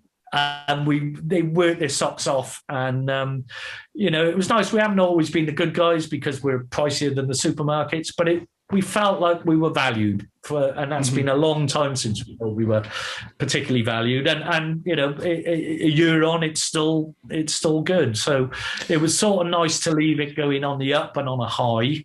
My brother looks a bit tireder than he used to look when I was there because we ran it together. So he's it's a tough old world, but yeah, I'm very proud of what we've done and the fact that we're an independent family business and still going strong and serving a good community. So absolutely. To keep on that topic for a bit, if we may, like talking shop, do you think people's priorities now with regards to shopping local, do you think that's maybe changed because of COVID? Do you think there's more people out there who will actively try and shop local rather than at the big supermarket? Or do you think people are just going to drift back to supermarkets again for the convenience and cost factor? I think that you're going to get a percentage I'd like to think, not just with shopping, but on a whole, is you've got to look at the positives of COVID. I mean, it's been a horrible year, in particular for travellers. I mean, we've all suffered because of that. Yeah. Mm-hmm. I think you've got to just look. I'm a big believer is worry about the stuff you can change and don't worry about the stuff you can't. It's just a pointless exercise. So, yeah, I think that's, from our own perspective from work, I pop down to work every week just to let my brother vent, because we've been used to venting at each other for many years. So I still keep a sort of hand in it, although I don't actually lift a finger. I keep a hand in it. But you don't want to do it like that. You want to do it like this. Yeah. No, I think a lot of people. We started going on the up from David Attenborough did us a massive favour when the Blue Planet stuff came on and the glass bottles became prevalent again. Yeah. And we just, suddenly we do glass bottles. We've always done it, and it kind of makes a lot of sense in this particular world. COVID then, obviously, we had a lot of people come over, and I'd like to think we have helped people immensely. We made a difference in the community. We cover pretty much a lot of the Vale of Glamorgan, so our whole county. So I think a lot of people will support us because of what we've done, and also the fear that it may go back to that, and actually, we're in the right place. But you're always going to get a percentage of people, and I can't blame them. You've got a family of 2 or 3 kids, of course, and you're the economics of it. You're going to get it cheaper from the supermarket. I would never ever be upset if someone turned around to me and said, "I love having what you do, and I love the glass bottles, and I'm trying to do my bit, but I just genuinely can't afford it." Of course, you're going to go. You've got to do right by your world, and with the best intentions. Sometimes that's not. You'd love to do the right thing, but the finances don't allow you to. And that's fine. Of course it's fine. I think, we got to come out of this with a lot of people reassessing what's important in life. I hope so, yeah. I think so. I think a lot, you're always going to get the people who are going to go back to what they did. But we're a couple of mile away from Cardiff Airport, Roos Airport. Just not having the flights out. We're right on the coast, so you get like a smog coming from Newport, Cardiff, Bristol, coming down the channel. That disappeared in it. You kind of looked at stuff around you a little bit more. I've seen more of Wales this year than I originally planned to, and it's a beautiful place to be when it's not raining. So. 1982. I remember that year very well. That was a year it didn't rain. Well, there was the day it didn't rain in 1982. Yeah. So, so I think, hopefully people will kind of just look at their lives a little bit more and think what's important, and whether the right thing is just head down the right path a little bit after COVID and think a little bit more. Maybe we're lucky as overlanders, so I think we head that path anyway. We tread that path, but I think we perhaps are a bit more. What's the word? Is introspective the right word? Don't know if that's the right word. We think about things maybe a little bit more or in a different way. I think maybe because of the situations you find yourselves in, and the fact that you found yourself in need of strangers' help and had to rely on strangers' help. That's had a big impact on me personally, anyway, for sure. In that, I think just realizing it's okay to ask for help, and realizing that, I'm a big advocate of paying it forward, now, so that, as you said earlier in this, it made me smile when you said it, and that I'll do a nice thing because I think it's the right thing to do. I don't expect a reward for it. You know what I mean? As you said, promoting a friend's business, or even if you don't know them, a business that you've seen that thinks that's a good service that they've done. I'm totally up for promoting that, whether I get anything back from it or not. You just do the right thing, don't you? Yeah, if people are good. Yeah, it'll come back to you eventually. It's a good thing, you know. It's just let and it is. I'm a big believer in what goes around comes around, and if 100%, it's a thing which stuck with me on my journey all the time is just be true and honest. I had no idea that my world would change after that journey. I set up a Facebook page, which was really just to keep in touch with friends and family. Mm-hmm. And that went a bit bonkers, and then got asked to do stuff. And I had none of it was intentional at all. I just took my bike on holiday to a place I'd always wanted to go. That's the bottom line. I love riding my motorbike, and I really wanted to go there and see some stuff I'd not seen before and meet some people I'd not met before. And it's just, if people, just be honest. Just be honest. Yeah. It doesn't have to be an angle. Just live the best life you can live. Absolutely. I'm into that. Right, next Red one. Wine's kicking in. What's that? Red wine's kicking in. Yeah, I know. Yeah. Dreamboat Benji. Proof you don't need a Pan America to take a Harley on adventures. It's very true. Oh, the new Pan America. What are you thinking? The new Harley Pan America. Hoover. It looks like a 1960s Hoover. But I like old shit. I mean, I know I bought Triumph, but I like old shit. And I think it would probably be quite a good motorbike because they have to make it good. They Definitely. Have to, because they're branching into something. And again, sort of get the nonsense out of the way. It looks hideous. There's no question. It looks hideous. I do not like the looks. No. But I think, you know, in today's world, if they're going to survive, they've got to do that market, and they've probably made quite a good motorbike for it. I mean, weight-wise, weight-wise, it's not going to be that different. I mean, all the big adventure bikes, it's a moot point in it, and we've both trodden our paths. You know, is there a perfect adventure bike? Of course there isn't. If you like riding, I don't like small bikes. I'd love to like small bikes, but I get on them and they just feel there's no go, and it's too small. I know what I mean. I know they would make perfect sense if I was doing, you know, Dakar or Tet or, you know, that kind of thing. It's not the ride I do. I've done many, many miles off-road, but a motorbike intrinsically is quite good at going anywhere. I've proved that. I've done, you know, what I've done on mine. I've done Sani Pass, and I've done Namibian Desert and stuff. You've done, you know, obviously your crazy adventure. Any bike will go anywhere. Yeah. Any bike will go anywhere. Yeah, it's a motorbike. It has, you know, I mean, I've got a Unimog now, and I know I'll go places on the bike that I'd never go on the Unimog, even though it's probably one of the world's best sort of off-road vehicles. So motorbikes are quite good at off-road. Know your limitations. But I think with the Harley in particular, they're going to sell shitloads of them to Harley riders who kind of want to buy a motorbike, which maybe, you know, will do a little bit more. I think the proof is, and I'm not a label person. I don't own, other than the motorbike, and there's hardly any badges on that. And I've owned many Harleys, and most of them never had a badge on them.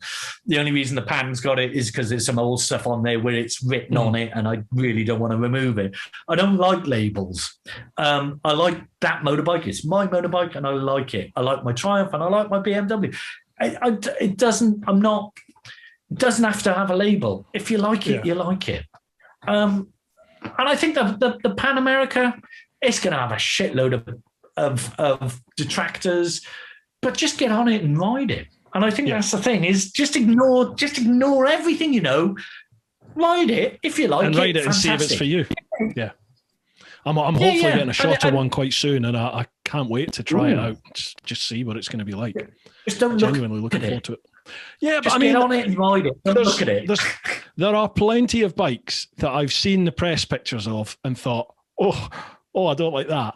But when I see it in the flesh, I'm like, wow, that does it. I just did the Hayabusa. Didn't like the pictures of that. I've never liked the looks of Hayabusas. Didn't like the pictures of the new one. And when I saw the new one in the flesh, I was like, oh, I like this. This just looks like a big Gixxer. This looks good. Yeah. I liked it. Yeah. And the GS is another one. Absolutely hated the looks of GSs. And then somehow, I don't know when it happened, something happened and I went, I like this now. I quite like the look of it. There's a reason they sell shitloads of them. And some of those sales are because of what it is and the label and etc. But they also sell shitloads because they're bloody good at what they do. I was very kindly given one of the 1200 liquid cools, one of the first liquid cools. I went back out to South Africa, was invited back to a presentation, and I was given one of those for a couple of weeks. And we went off. It was the first time Maria had done any distance on a motorbike on the back. Yeah. We left. We were just south of Joburg. We were it was at the Horizons meet. Kobis Furi, who organises that, sort of asked me back, do a presentation. We'll sort you out a motorbike, and a load of us went off. Then 6 of us went off. Grant and Susan from Horizons, Australian couple, Paul and Jan, Kev Davis. A few of us went off a week after the event, and they said, well, don't, I know you're not bringing the bike, we'll give you this. So removed from what I know.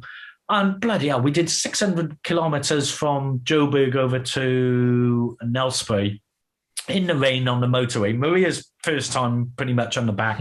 It was fantastic. I had open face helmet, as I always run. Yeah. Just, all good. Got to Nelspruit, then we spent a week there just doing ride outs down, scratching. The only thing I didn't do was take it on the dirt because it wasn't mine, and it just wasn't the right bike to do it on tour. But scratching, motorway, beautiful A1, it just worked brilliantly.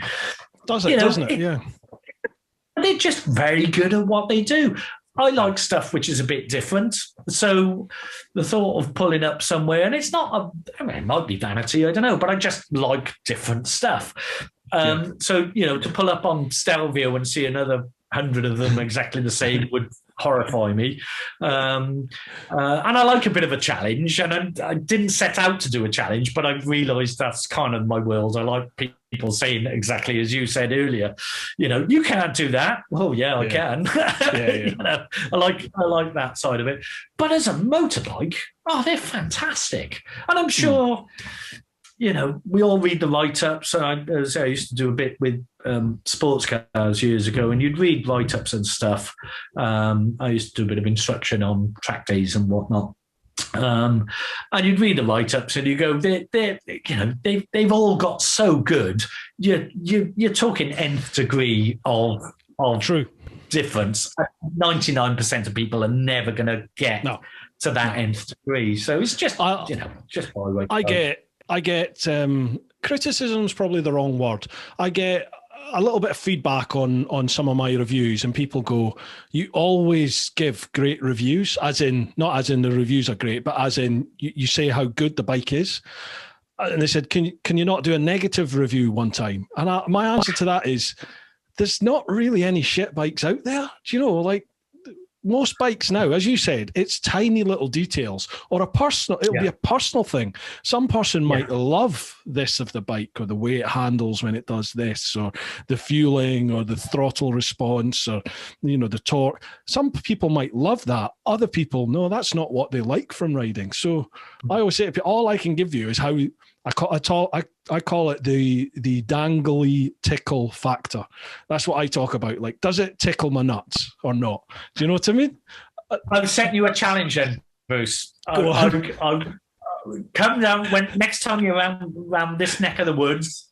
Yeah. Take the pan out for an hour. Right, you're on. I'd love to. Genuinely, I would love to. Honestly, Gareth, I'd love to do that.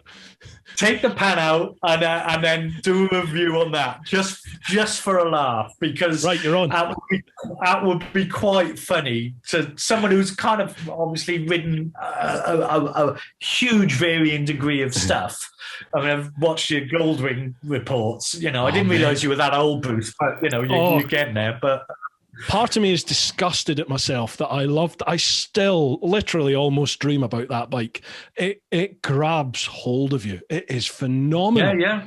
In a way that I'm just like, I'm sort of confused myself, because I'm like, it's an old man's bike. It is an oil tanker of a bike. That is everything that I think biking shouldn't be, and I absolutely loved it. Loved it. Amazing. It put a grin on your face. It put a grin on your face. And is that not what motorbikes are for? They make no sense at all, apart from giving you a flipping shit-eating grin. So yeah, I can see you on a wingding sooner rather than later. Not at 32 grand, you can't. Jeez, wow. Is that not a cost? That's what that one. The Goldwing Tour, brand new, is 32 grand, just under 32 grand for the top. Yeah, I've never looked, because I've always liked my old stuff. I've never looked at prices of modern bikes, other than I've wanted the Scrambler for a long time before they released it. When they were giving little snippets out, I was kind of keen. And first time I've been in a dealership for a long time, properly looking. I'm just seeing, I'm in the price of the Rocket 3s, which I love. They're bonkers. Yeah. When I'm old enough, I'll buy a Rocket 3 if I've got any money left. But, yeah. The fact that it is just bonk. I mean, was it Mark Holmes went around the world on a Rocket 3? Exactly. Yeah. Crazy. So you can do it on anything. You can do it on anything. Oh, he'd be another good guest, wouldn't he? He'd be another good guest on here. Yeah. Oh, yeah. Nice one. There we are. I'll have to remember that. Thanks for that. Dreamboat Benji, he's got another question, actually. So, did Gareth encounter many issues with a panhead that the latest crop of adventure bikes offer, like traction control for differing terrain, ground clearance, luggage carrying abilities, etc.? So, how did you find the pan in terms of all that? I think that's what he's asking. Like, did you think, I could do a traction control? I wish I had more ground clearance. I wish I had more luggage carrying capabilities, all that sort of stuff. Was there anything that raised its head? Ground clearance was always going to be a problem. I know you put a couple of photos up of me buried in the mud. They're brilliant. Yeah, I mean, that took me hours to get that out, literally. I mean, for anyone who's done sort of red dirt in Africa, that is just like glue. Ground clearance was always going to be an issue. It is what it is. You know, the bike, but it was quite interesting, sort of, you know, a year and a half later, doing a lot of the same journey on a Tiger 800 with TKCs on it, TKC 80s. I didn't want for anything. The pan was, I had a couple of small issues. I had an issue early on in the first week. I'd ridden that bike. I've done about 120,000 miles on that bike, and I wouldn't have taken it if I didn't think it could do it. A very quick story. Before I took it to Africa, me and my mate Crow, who I couldn't have done the journey without because he helps me build the bike, is a mechanical genius, rides like a demon, rides a very similar bike. I was going on my own to Morocco destruction testing. So in the April, I was leaving in the November. I took the pan to Morocco for a couple of weeks to see if it would cope in the heat, kickstart only, whether I'd cope in the heat, kicking that bike over, whether it run on village fuel, how it would cope. I've done a bit of off-road stuff, but nothing, I wanted to get to Africa to do it. So would it cope? And I was, a couple of weeks before I left, my mate, who doesn't like people particularly, doesn't like the heat, decided that he needed to get out of his comfort zone. He said, "You're not going on your own, I'm coming with you." Well, who better to take with you than the guy who was a mechanical genius with the same motorbike, basically. We took it off-road all across the down to Ouarzazate in Morocco and went out into the desert, did shitloads of stuff, and the thing was brilliant. We purposely ran out of fuel, village fuel, and we were in a overlanders campsite outside Marrakesh in a place called Club Relay. There, where I'd been back in 2009 on a trip coming back from Gambia, so I knew a little bit about the place. Locked up there. It's one of the few places you can get beer, so we were quite happy in our world drinking beer there. I had a little wander around the campsite. There's lots of sort of overlanders there, but mainly in a lot of German and French Land Rovers, Toyotas and whatnot. There was one motorbike there, and it was a British guy on a GS 800. Really nice guy. Said he'd been down to Morocco he was going down for about 6 weeks. And he'd been down for a couple of weeks and was heading home because he'd had so much trouble with fuel. It was just the shit in the fuel was bunging up his filters, and he was on his own and he wanted to do off-road and he couldn't do it because he was worried it was going down to quarter speed, on limp home mode. And he just went, oh, it's just horrendous. And, how are you guys struggling? I said, well, I drained my carb twice, which it takes me about 3 seconds. The carb's like a drain pipe anyway, so any shit which goes through it comes out the exhaust, sooner rather than later. And it, we didn't have any issues. And the fact that I came back from that trip and went, yes, I can take the Pan, it worked. Traction control is that. I'm getting used to traction control on the Triumph, but actually most of the time I use it with everything turned off because that's what I'm used to.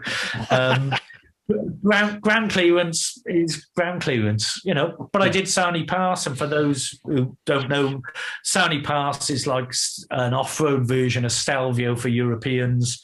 It's quite a famous place. I think Itchy Boots has just done Sarnie Pass on a CRF 250 and just went, it's just the hardest thing. So I did it on the Pan. I think you put some photos. The photo you put up of me with the BM and the KTM 640 adventure. That's on Sarnie. Gotcha. Yeah. So that was on Sarnie. That's off-road mecca for most adventure riders in South Africa. I know my limitations. I'm not going to be Dougie Lampkin doing trials riding, but it'll go where it'll go. I mean, I had some challenging days, as I'm sure you did on the Gixxer, but it's still that's what makes the trip, isn't it? Yeah, absolutely. Yeah. So thank you for that question. Yes, you don't miss anything. Next one, the unicorn and the monster. Do you have an Instagram? Well, no, you don't. You need to get on Instagram. Get Maria to get you sorted on Instagram. Yeah. You can link your Instagram to your Facebook, but Facebook doesn't post to Instagram, I don't think. I think you have to post on Instagram and it will automatically post to your Facebook. That's the problem. Okay. I'm just not very good. I mean, for anyone who's looked on Pan without a plan, I'm not doing anything. So I'm not very good at social media because I'm kind of old and it's lovely and it's lovely to share. And Facebook was brilliant on the road. I'm solo travel, but I felt that people were urging me on and, you were never lonely because there was a Facebook page and I never envisaged doing what I did on Facebook. But I'm just not very good because I don't know. I don't chase, and I don't mean this in a derogatory term at all, but I think the fruit adventure in particular made me realize that I'm not chasing sponsorship. I just want to live. I just want to do what I want to do. And if people like it, and I'd love to inspire people, I think that's the thing I'd really like to do. So I suppose I should do something if I can inspire people to do stuff. But I don't know. I'm just not very good at it. When I want to do it, it's fantastic. And I'll put stuff up, but sometimes it becomes a kind of chain around your neck where you feel you're obliged. I can totally sympathise with that. I find myself sometimes now thinking, I've not posted anything on Facebook or Instagram in a couple of days, and I'm like, I should post something. But then I just think, well, I'll just be posting for the sake of it, and I used to do that. I used to just think of something, or I'll post this up. And now I just think, do you know what? I'm not going to post anything unless there's worth to it. It's doing something, then I'll post up. But if it's not, I just I think I should. And I think, I got to do more. And I'm very lucky that I don't I don't need it to try and do what I want to do. Yeah. I mean, obviously you've chosen your path where you're making a living out of it, and I know you work bloody hard at it. And it's not quite, it's not an easy path, and I know it's not an easy path. And I say, I think the fruit adventure in particular, where it was sponsorship and media driven, and it was brilliant, and I'm very proud of what we did. But it taught me a valuable lesson: is it's not a world I feel I want to try and make money out of, if you see what I mean. I don't want to monetize it, because for me it's just the joy of doing what I do. I don't want to taint it, and I don't mean that. It works for some people. For me, when I've got something to say, and when if I go off on the pan, I'm hoping to go off on the pan this year somewhere, then I'll do stuff. But I'm not just going to put stuff up because I've gone down to the beach today on the bike. I have done that a couple of times just to get, and people went, "Oh, you're still alive," Well, sorry, I'm not your bitch. No, I totally get you. I get you. Totally get it. I'd love to share stuff, and if people are interested, I'm more than happy, as you well know, I'm more than happy to chat about it. I'll do presentations, I'll do stuff, but I'm not very proactive. I'm really sorry for anyone who wants more out of me, but I am not proactive. There will be a time maybe when I've got something better to say, but obviously this year has been, I feel sorry for, people who are trying to make a living out of the overland world. I mean, yourself, Alex, we talked about, Kevin and Julie were at Globebusters, and, anyone who's trying to make a living out of movement, Kathy and Spencer, it's just, what can you talk about? But it's also amazing on, like, when your income relies on trips, on tours, on speaking at events, on all this sort of stuff, when that is your income, the basis of your income, when that all stops, it is a proper oh shit moment, and it's not just overland travellers that are in this boat. There's millions of people out there in the world that are facing this right as we speak, but I found it quite heartening on how you can resolve and you can figure a way through, and you can tighten your belt, and I'm lucky that I can still cover my mortgage, and I can still keep a roof over my head and keep the power on and obviously keep fed. But do you know what I mean? But it's like, okay, we've survived that, we've got through. So you've got to take what you can from it, can't you? Yeah, I think that's the one thing travel teaches you is you kind of need to be quite adaptable to a situation. I always think of the long way round, long way down scenario where there's probably an evenish split of well it's all right for them because they're who they are and their budget, and then the other people who love it and it's transformed their world. And you just say, I always think with overlanding in particular, it's just a lot of the time you're just trying to find the best solution to a situation you've been put in. Absolutely. You're traveling around the world, or, in Europe or whatever, something happens and you need to find a solution. I mean, I've run a business for many years. Problem solving. You need a solution. And with Charlie and you, and they just had better solutions than most of us, and good luck to them. But I think, with the COVID situation, by the nature, I mean, you look at what Nathan Millwood has done, of how he's adapted into an environment, we've been put in. I'm fortunate. I mean, I sold my house to be able to retire, so I'm lucky Maria hasn't thrown me out yet. So I don't need. I probably should do something, and to make a little bit of money at some stage, but I'm okay at the moment.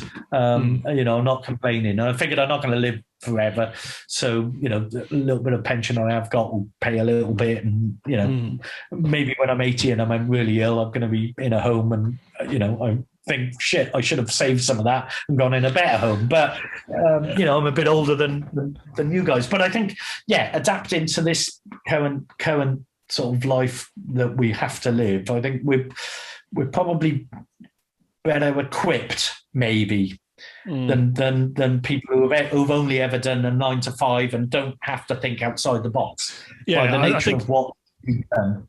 Yeah, self-employed people have probably adapted better. I would have thought. I would have thought they've adapted better to those who perhaps just work the corporate 9 to 5.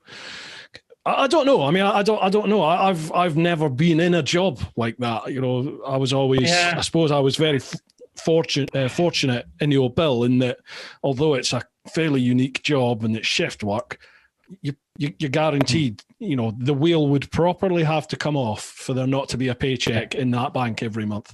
Do you know what I mean? And obviously to step from that security to the self-employed world, and then, you know, it's been a massive eye-opener, but everyone, you know, every self-employed person is going to be in the same boat. And everyone that wakes up to find out that the job they thought they had has gone, everyone's in the same boat, aren't they? And as you said, I feel adapt.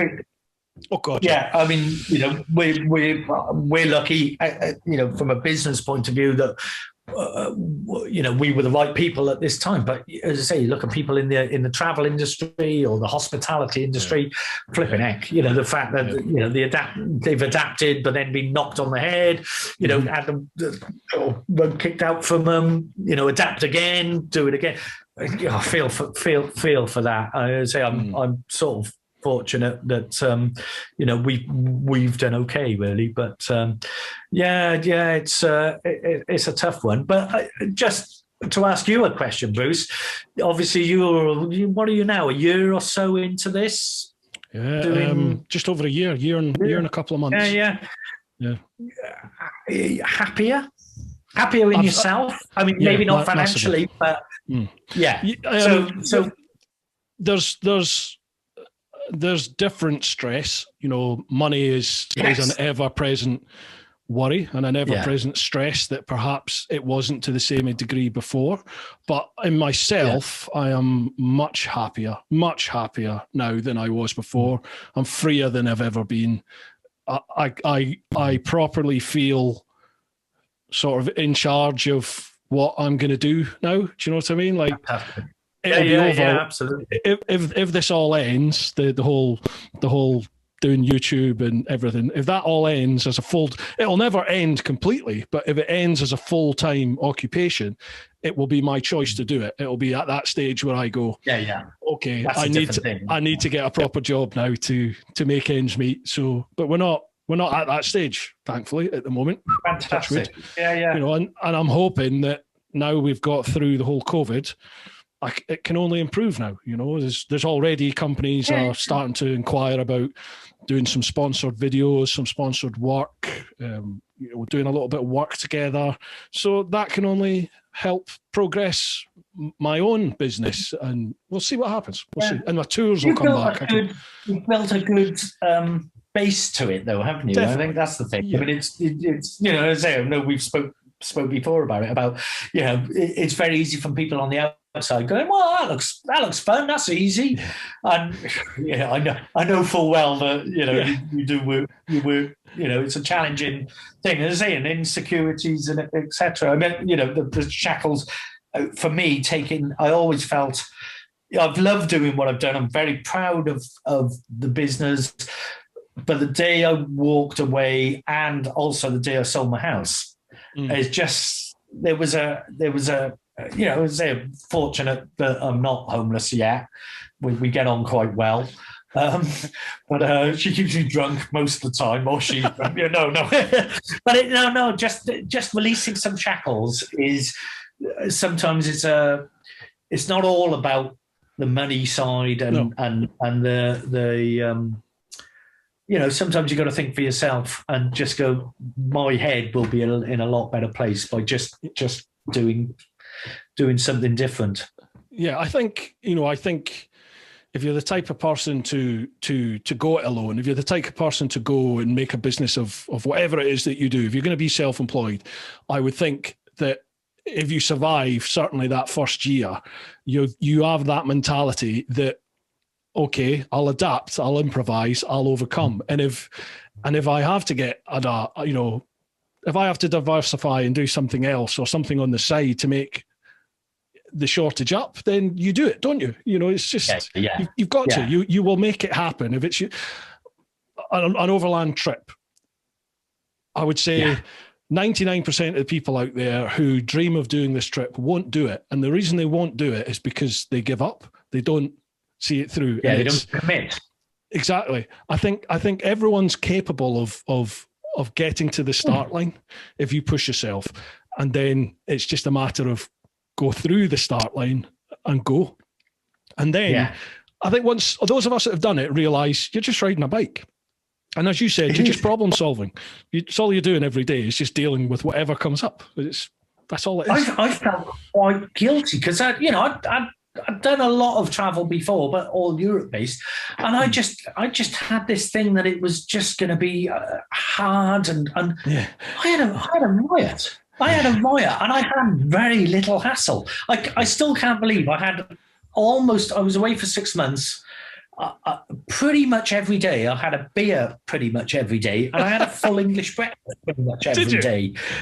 Weirdly, that it's really popular in Southern Africa, and it's really easy to get.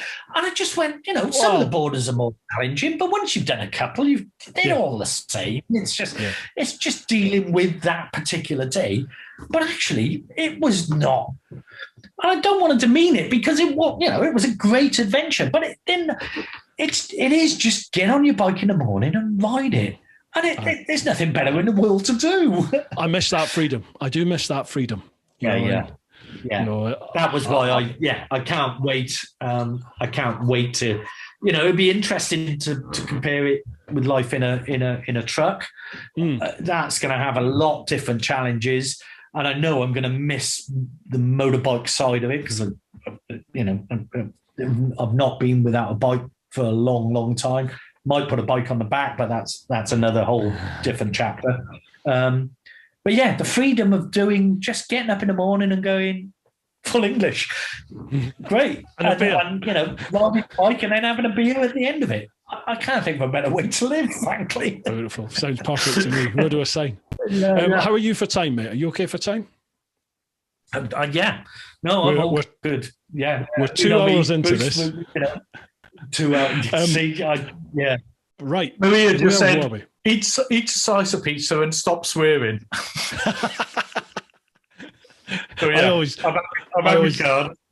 I always get from my missus, like she'll just send text going, stop shouting. She's downstairs and she can still hear me.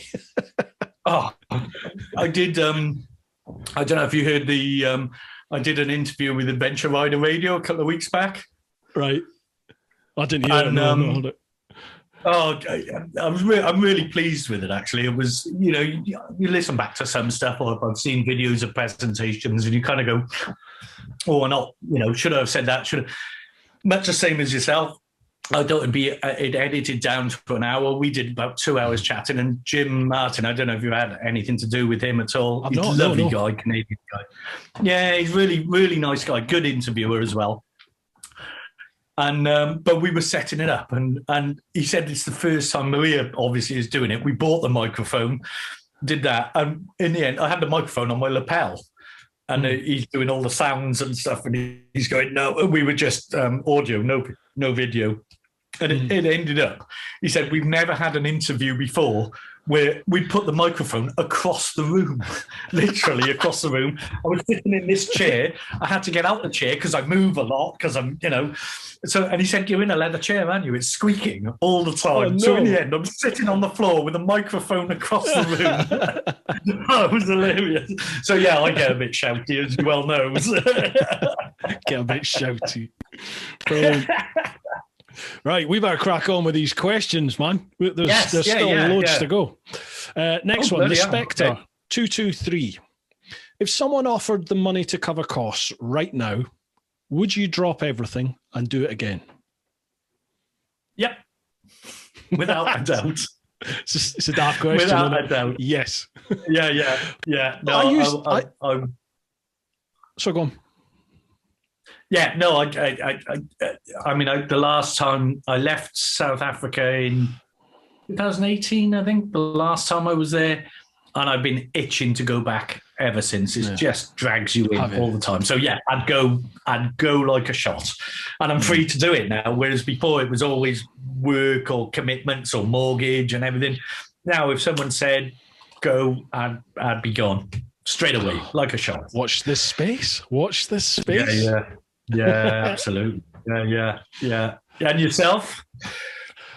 I used to say no, because I've done it. You know, it was a dream. I lived it. I did it, and time to move on. But I don't know. I think maybe because of COVID and having the whole lockdown, I've got proper wanderlust.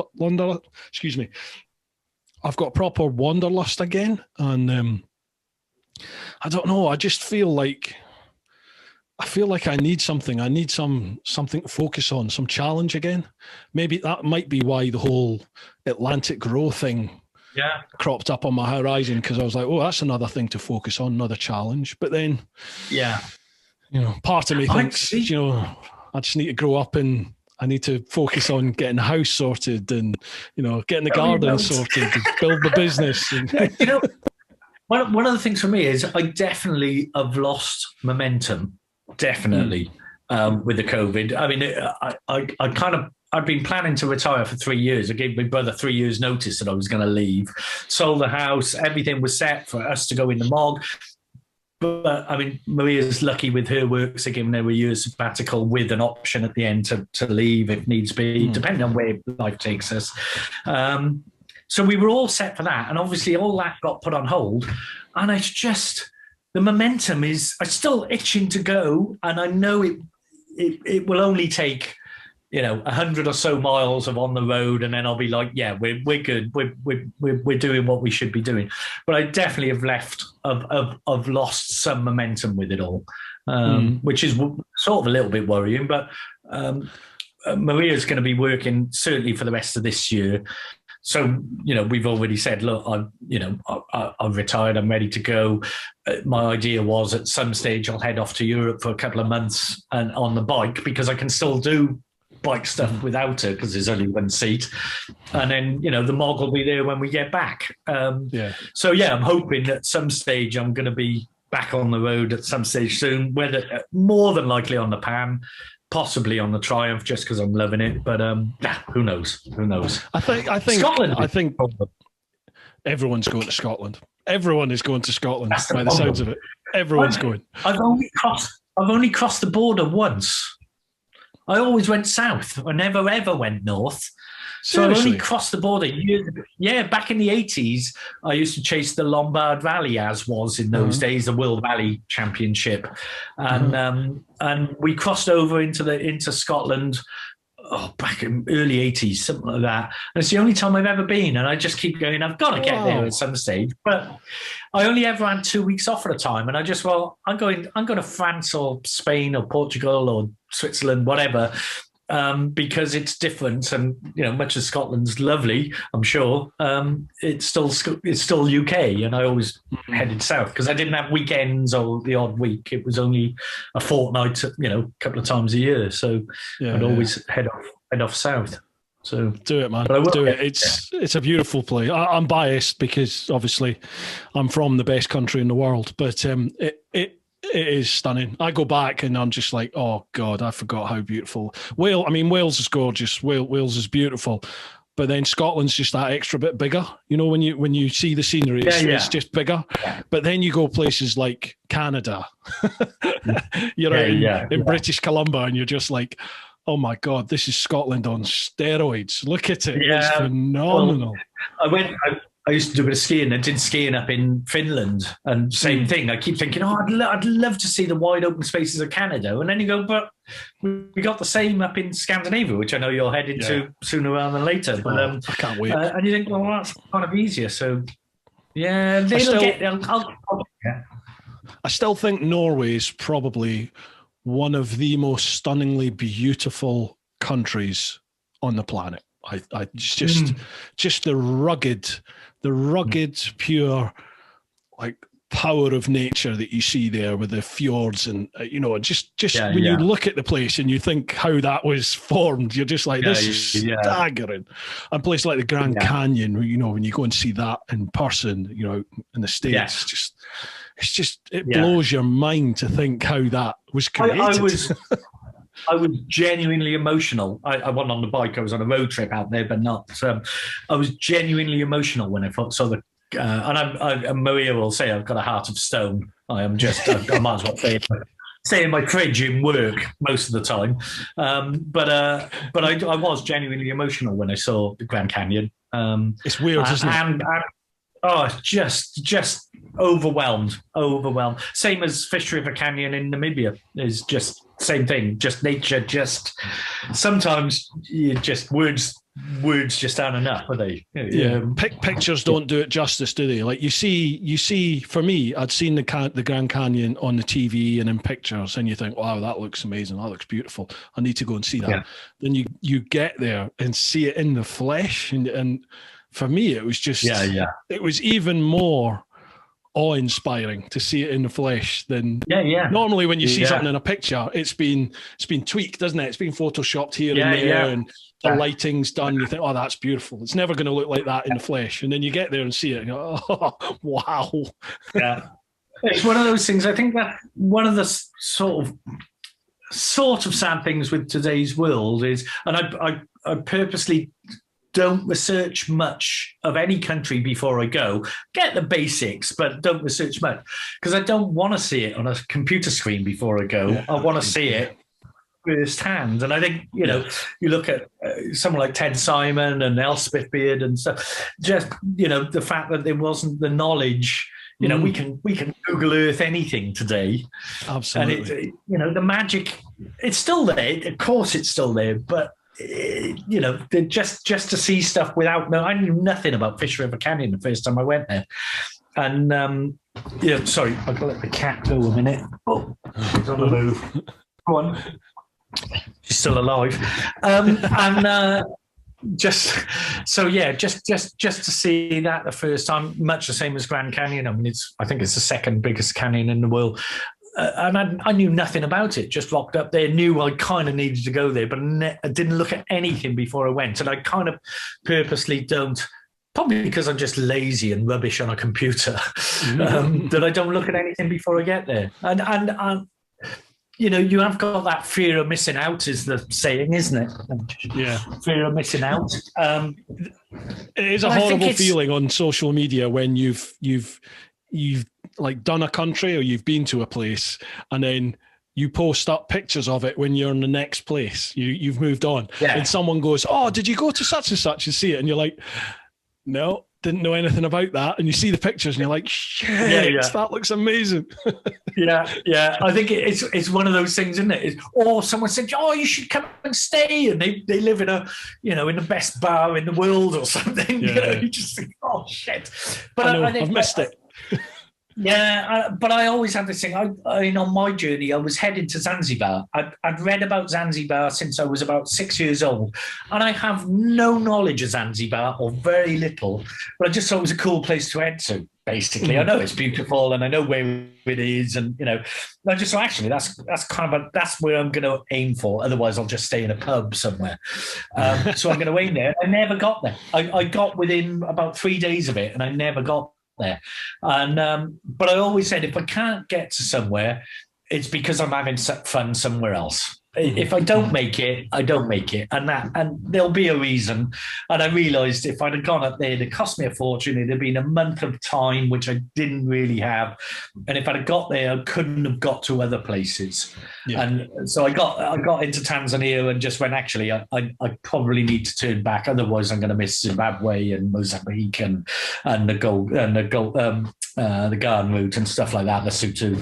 And then it's on the list for the next time, isn't it? I was just going to say, yeah. Sounds like that's a good enough reason if ever there was one for a round two. Yes. Oh, there'll always be a round two. There has to be. Right, next one. Robert Newman, 27. Hello, Gareth and Bruce. Hello, Robert.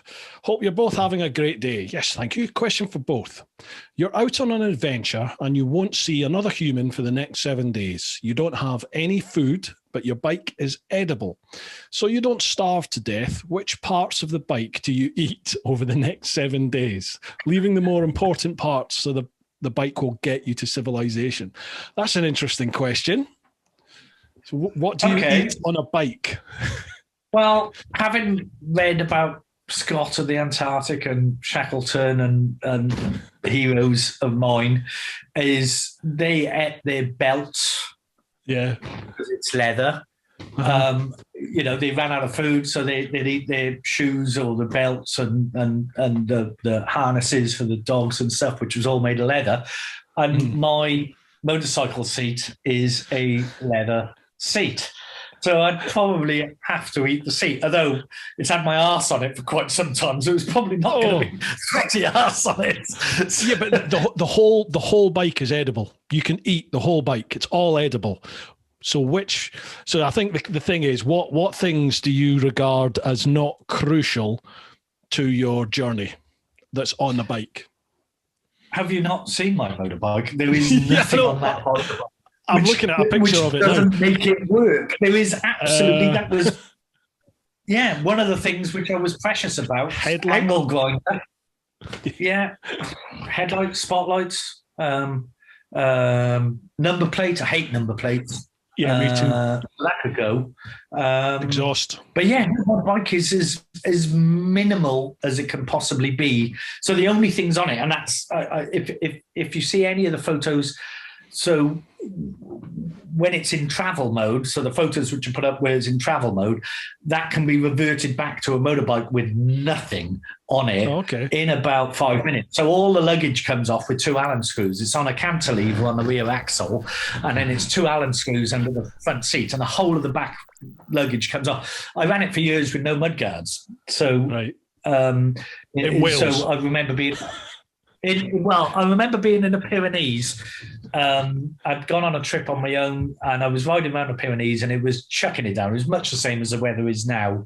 And I was up on Col de Tourmalet and I'd rocked up and I got no mudguards. I got a little bit of luggage on, but not much. So the water's coming off the back wheel over my head and into my face. Water's coming off the front wheel into my face. And I rocked up there and...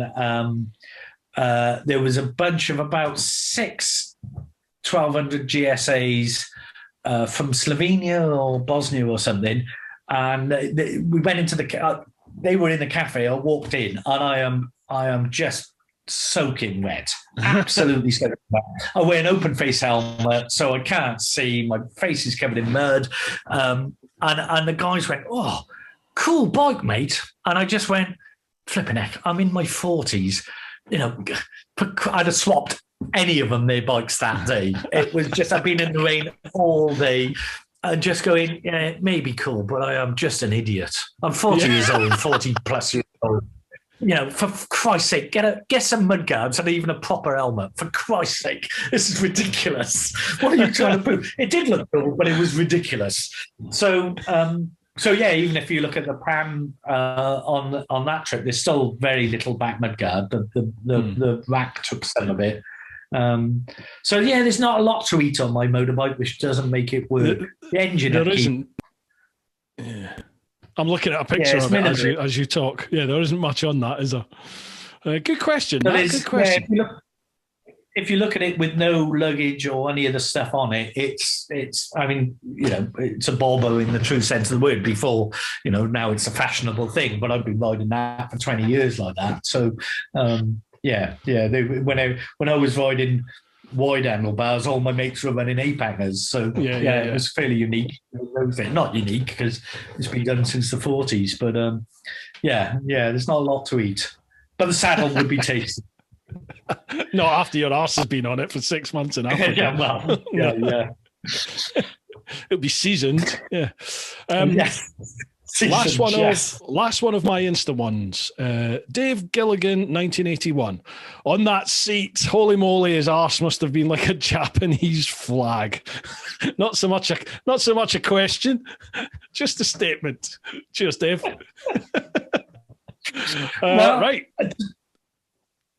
Okay. Over to Facebook. I'll run with that question because it's a question which gets asked a lot. There's very little pad in that seat. Obviously, it's a rigid motorbike, but it's the one thing I missed when I did London to Cape Town on a Tiger. Is that seat is the best, most comfortable seat in the world. The Tiger was nowhere near as comfortable. Seriously, because the Triumphs are really comfortable. Yeah, that seat is. I remember reading years ago. It's the one thing the American police missed when they went from Harleys over to Kawasaki's mainly. I think in the days, Z1000 and whatnot, is they said we missed the tractor seat. The tractor seat is just a really comfortable thing. I'm not an idiot. Honestly, I'm not an idiot.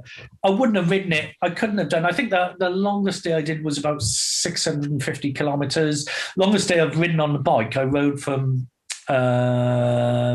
not far from Geneva in Switzerland, all on B roads again, down to halfway down to Dubrovnik.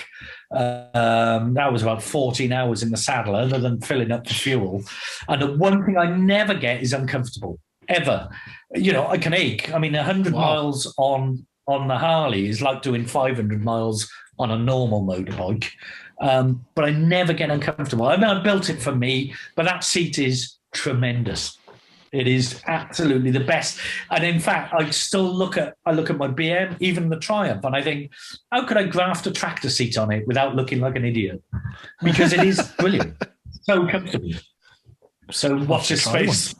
I'll have to try one, yeah.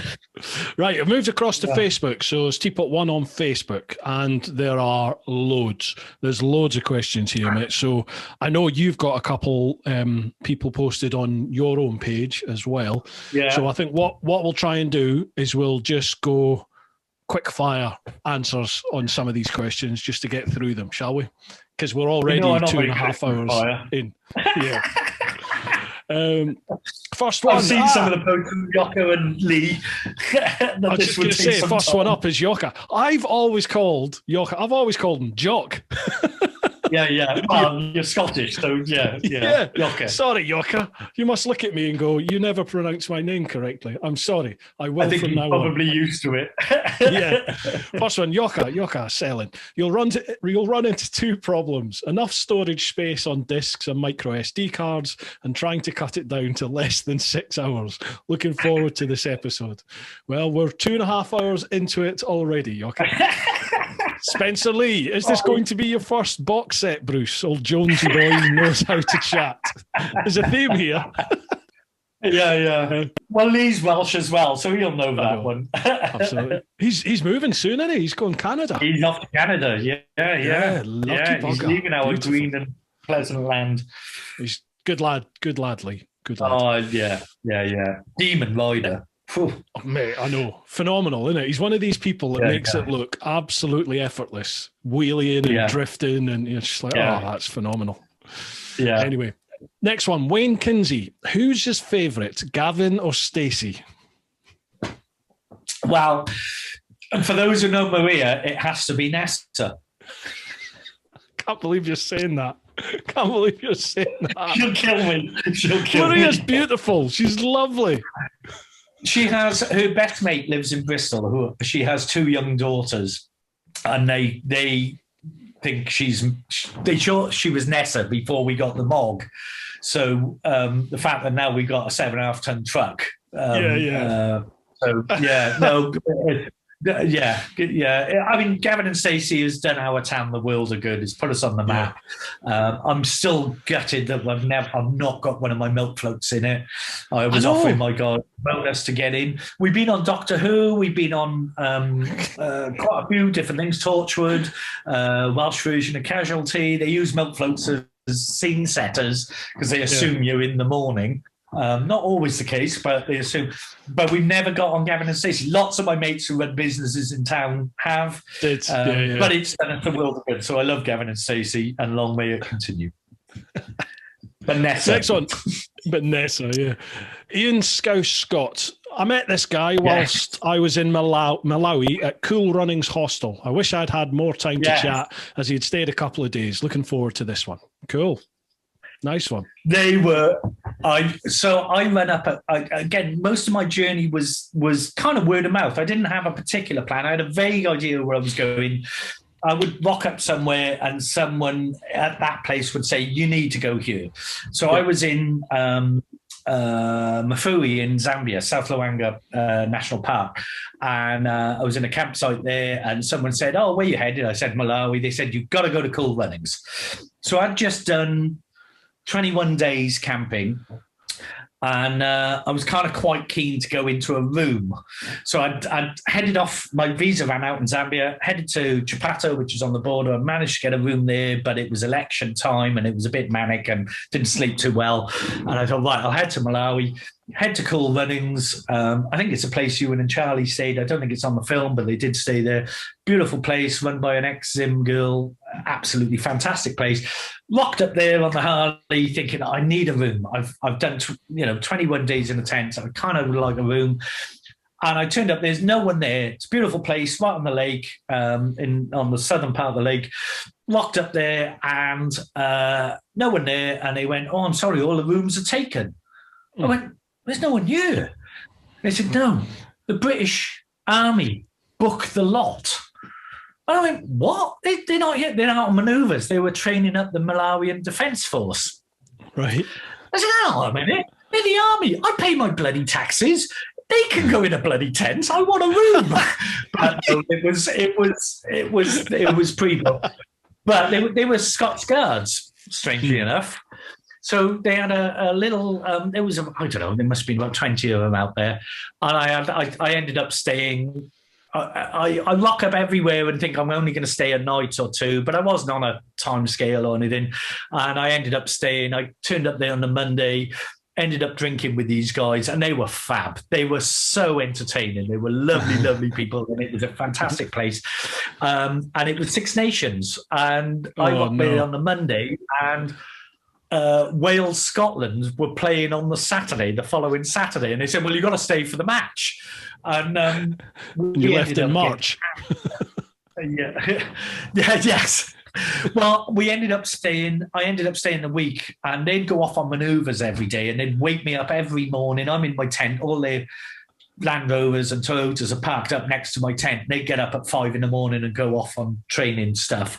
But in the night, they'd come back and they'd drink like fishes. I mean, there's probably, they were fab. They were fantastic people, lovely guys. And it was great to just meet some Brits. I didn't see anyone on the road, hardly at all. No overlanders at all on the whole 6 months, hardly. Wow. And I was in the rainy season, so everyone was much more sensible than I was. But unfortunately, by the time the match came, the night before, I think the Americans were there as well, and they'd had a night where the Americans came over as well for a night out with them, and we got absolutely shit-faced. I remember there was about 4 of us. Finest tradition of the military. It was one guy, and I'm sure Scouts would remember. One of the guys was Fijian or something like that, and there was a couple of us drinking, and they just drank by colours, which frightened the life out of me. It was the first time I drank gin and tonic with them. I've never drunk gin and tonic. I was 49 years old, and I never drunk gin and tonic, and they got me onto gin and tonic.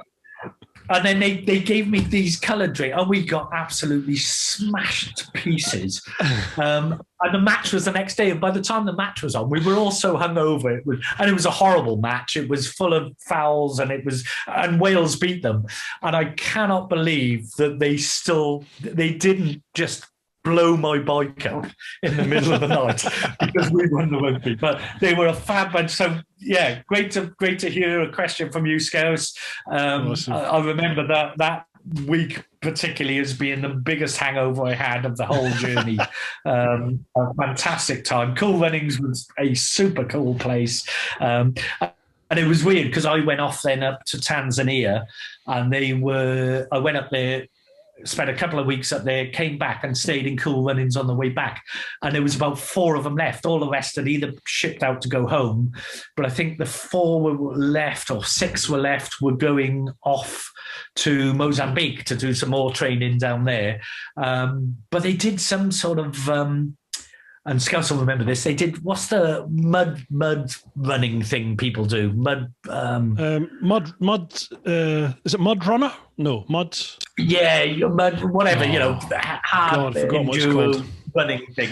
Yeah, the assault course thing. They went and did that. Tough Mudder. Tough Mudder. Tough Mudder, yeah. We went and did a Tough Mudder, and I remember going and watching that, and just an amazing time with those guys. So Scouts, nice, brilliant to hear from you, mate. I still remember the hangover very, very well. So, awesome. Yeah, hope all is well. Next one, Ian Pickup. Out of all the bikes to choose from, why the Harley? And also, what made you decide that was the trip to do with it? Easy question, because I get asked that a lot. Yep. I've had a love of Africa since I was a young boy. So I when doors were shutting, I was kind of thinking I'm not going to be able to do this trip, and it was I had to do it then. There may not be another opportunity, and so doors were shutting, and I thought, well, the next progression probably is South America. And much as it looks wonderful, and I'm kind of coming round to South America a lot more, partly through Spencer and Kathy, actually. Maybe I should go there. But I just wanted to do Africa. I think if you've got it in your head, there is no substitute. It's not the last great adventure. There's many places you can have adventure, but for me, I wanted to see Africa. I'd read about it. It just was drawing me. And the bike, it's the bike I've wanted since I was 14. So I've done a lot of miles on it. I've done a lot of miles on other bikes, so choppers and all sort of Harleys. So it was no question of taking anything else unless the bike wasn't capable. When I did the destruction test in Morocco, I realised it was capable. Yeah. And it wasn't because social media wasn't on the thing. I wasn't trying to prove a point. There was absolutely nothing other in it than I love that motorbike and I love Africa, and putting those two together was just my dream come true. Simple as that. Love it. Beautiful. Next one. This is the last one on Facebook. There were loads of questions. Loads of posts that were just, this is amazing. Can't wait for it. All this sort of stuff. Yeah. So the last question on my Facebook is Simon Broom. This is a good one. I've just read it.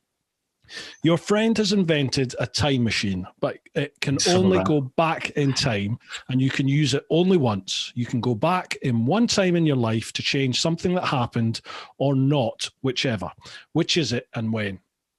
So you can either go back and change something or not. What would it be? I read it and I racked my brain. It is a brilliant question. And I racked my brain and I just went, I'm not very good. I live in here and now. I'm not very good, even though I ride classic bikes. I kind of don't. I don't hanker for a time gone by. I live today's where I can live at, and a bit like I was saying earlier, is worry about the stuff you can change, not the stuff you can't. And I read that, and I went, "That's one of the best questions I've ever read," and I just thought that's really interesting. But I don't think, we've all made. Maybe I lived a fairly wild life between my teens and 30s, and I kind of think maybe I should have travelled more, but I chose a different path, which I'm not going to go into. And I kind of, that's sort of, it's not a regret because it shaped me into the person I am, but there isn't anything I would change because I'm who I am because of what I've done. I'd love to have travelled at 18 and done Africa. For my 18th birthday, I was going to do, again, it was pre-internet, so I'd sent away from a newspaper cutting to a company who were driving Bedfords trucks, army trucks from Nairobi down to Malawi or something. And it was a 6-week trip. And I thought, I'm going to do that. That's what I'm going to do. And at the time, I ended up playing in a band. For my 18th birthday, I got another guitar and an amp or something like that. So that was the choice I made, and I didn't go traveling. And I kind of regretted that for a long time. But then, having now done it and seen some sort of Dragoman and overland truck scenes with youngsters in them, I would never have appreciated what I was doing. I'd have just been I know what you mean. Yeah, exactly. No, I wouldn't go back and change a thing, because where I've got from has got me to where I am now. And it's made you the person you are. Yeah, that's my sort of feelings. I've had this question before. Was that? What was that? Right or wrong, it's got me to where I am. Yeah, I mean, like stupid decisions, I have, no question. I think everyone has, though, in their past, and things happen in relationships and in jobs and just in life, don't they? The way you make a decision either way, whether that's right or wrong or whatever. But you've, like now, I couldn't be happier. I have an amazing wife. I've got a cracking son. I'm living the dream as far as what I do for a living is concerned. And I'd never change that. And everything that's happened in the past has caused me to be the person I am, that's made the decisions to arrive where I am now. So, I wouldn't. Yeah. I wouldn't want to change that. I remember giving someone the wrong change once when I was on a milkman, and that troubled me. But I did go back and give them the right change a couple of weeks later. So some things you kind of need to do. It's like karma, isn't it? It's karma. It's karma. Yeah, I wouldn't change it. Yeah, I've been very, very lucky that the paths I've taken haven't always been right by any stretch of the imagination. But I've got great friends. I've had amazing people in my life. I've managed to do a lot of things, not without considerable sacrifice at times. I mean, it's not been an easy path sometimes. So, none of us have easy paths at times. We all have darker times. But yeah, no, I love the question, and I racked my brains. I saw that one come up a couple of days ago, and I racked my brains and thought, I want a really clever answer to that. And I thought for a long time about it, more than any other, especially some of the ones from my mates have put up. I'm reading some of them now as we speak. Yeah, and so I thought about that a lot, and I just thought, I don't have a clever answer. I can only say, no, move forward, don't look back. Right, okay. Well, here's one from one of your mates, I'm assuming. Jonathan Lane? Quick question. Have you ever driven a fast car down the Roos bypass at high speed? What's the story to that then? Well, Jonathan Lane no comment. was one of my, he's a lovely guy from my town who is an inspirational guy. And we were talking about inspirational people before.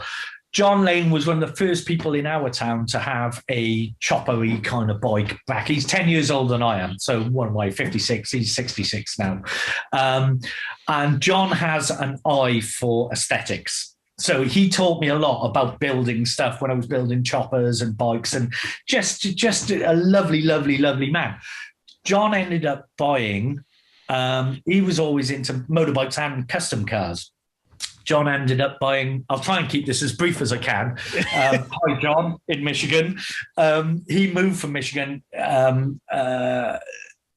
He bought a 1932 Ford Coupe hot rod, which was built by no other than Jeff Beck. Jeff Beck is renowned as being one of Britain's best guitarists, but he also builds amazing hot rods. John, I didn't know that. Oh yeah, no. There's a Google Jeff Beck and look at he did an hour's program on telly about his hot rods and his life, and his hot rods are as good as his guitaring. It's just phenomenal. And he went out with Julia Carling, Will Carling's wife, rugby player, and he done sell any, but he built it for Julia. I think, John, correct me if I'm wrong, built it for Julia Carling when he used to go out with her before she married Will Carling. And she sold it. I thought it was before, after.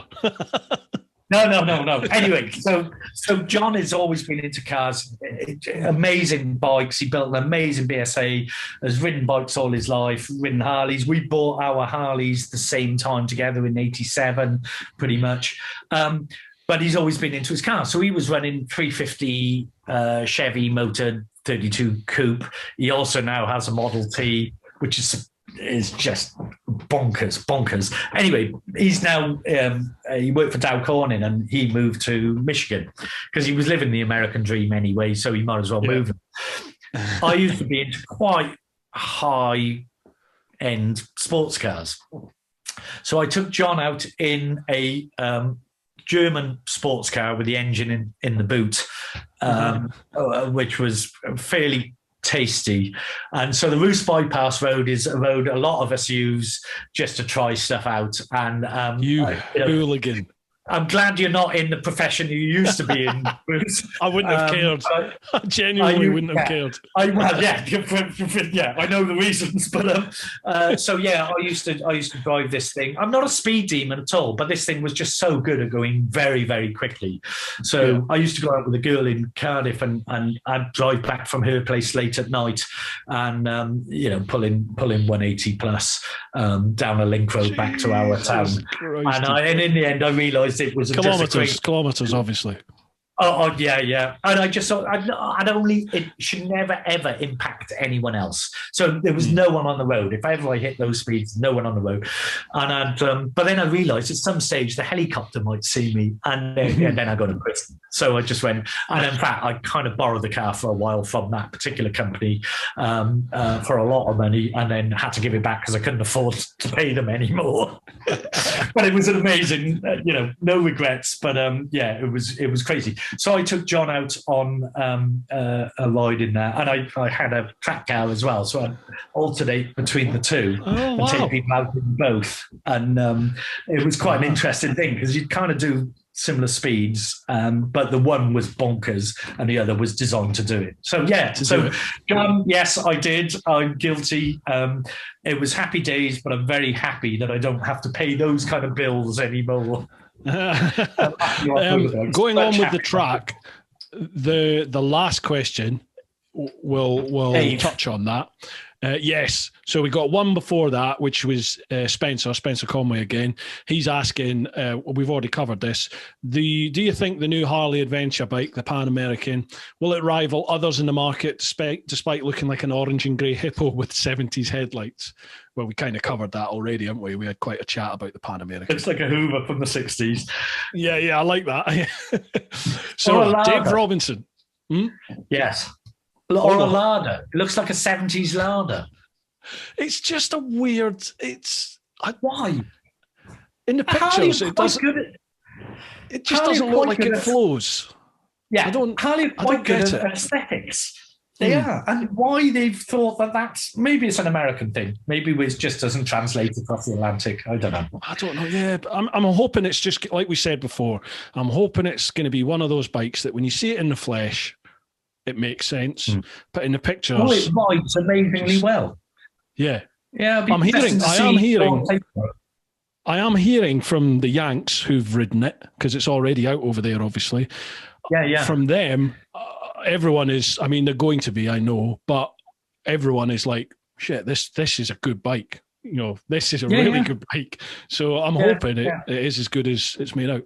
I think Harley has to. I think Harley's made it because they're now, I thought they would do that. I said this before on a podcast with the live wire. I said, I wonder if Harley's future lies in electric. Because it's like a total rebrand, and the live wire rides, for me, it rides totally differently to all the other electric, like to the Zero, to the Energicas that I'd ridden. It rides different.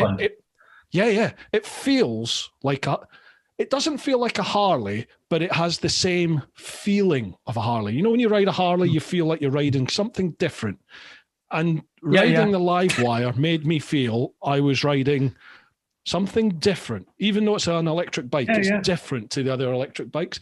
And I did think to myself, ooh, because electric bikes are essentially a battery with bits bolted to it, essentially. Well, ripe, absolutely ripe for customization. And I just thought, ooh, I wonder if this could be the market for Harley. And they've started a new company. Sorry, go on. Yeah. I've run a fleet of electric vehicles for all my life. And it is, people, you know, they're worlds apart, but the basics are the same. And you know, as much as I'm a petrol head through and through, it's an interesting future, I think. Definitely a really interesting future. I'm excited by it. I genuinely am. Yeah, I am. I don't think petrol bikes are never going to go away. Certainly in like my lifetime, petrol bikes will never go away. It'll be like classic cars are now, and and eventually like steam engines are now. They'll always have that following, won't they? But I'm not scared of the prospect of us moving to electric or hydrogen or whatever it is, whatever the next fuel. Well, it's taken me 54 years to buy a diesel, to move out of petrol into diesel. But I think the transition from diesel to electric will be a lot faster for me. I don't think there's going to be a choice, is there? In terms of... well, probably not. In terms of cars... It's an interesting world. I think it's moved. We've been kind of the same for a long time in the internal combustion engine in vehicles. And I think, the next 20 years is going to be a massive jump in sort of, ideas and knowledge coming out of that, they're making them fun. And I know when it first came out, everyone just went, it's a milk float. And I've driven enough miles in a milk float to realise they're shit. They're perfect milk floats, but it's not a world you really want to be in. To go to, they are making them fun. And that's, at the end of the day, the old couple who just want to take it to Tesco's on a weekend and down to the surgery for their tablets or whatever, it doesn't make any difference. They're going to drive a Nissan Micra or a Nissan Leaf. But the people like you and me who want some sort of excitement out of it, they're doing that now. And I think that's the interesting thing. Yeah. I've quite an exciting project lined up with electric. I've teased at it. I can't go into any more details, but I can't wait to do it because hopefully, I could prove me wrong, but hopefully this should overcome. If I manage it, it will overcome a lot of issues people have or perceive that they have with electric bikes. So fingers crossed. And it'll be happening fairly soon. So I'm looking forward to getting that. Looking forward to that. Yeah, interesting. Last one. Dave Robinson, tell us again about your fun around the Nürburgring. Now, there's a story. Come on. What is the story? Well, it's not motorcycle driven, unfortunately. So, not interested. Yeah, no, I'd love to take the Harley round the ring, and I would. I've never taken the Harley on a track, but I did circuit stuff in cars for 12, 14 years, something like that. Got to a point that I was all right. Supplies turn up. Mrs. Teapot's just handed me a beer. She's awesome. Perfect. So I I'd go a couple of times a month, got kind of heavily into it. I was very, very lucky to end up in a circuit club, and I got taken under a few people's wings, we'll say. So I got taught by a guy called Willie Green, who at the time was Britain's best historic racer. He used to race Fangio's ex-Maserati 250F, ex-Formula 150s car. And he kind of taught me how to drive the ring. And I was very lucky and fortunate to be in the right place at the right time. And the circuit club I was with, we would rent the ring for a weekend or a couple of days, not necessarily weekend, exclusively. So you're not dealing with double-decker buses and motorbikes and the Joe Public on it. And we'd have it exclusively. And it just so happened that before she became famous on Top Gear, one of our instructors was Sabine Schmidt. So I very, very luckily had an hour with Sabine Schmidt on the ring. And I've been lucky. I've been with Formula One, Le Mans guys, historic guys, touring car guys, test drivers from Lotus and Porsche, amazing drivers.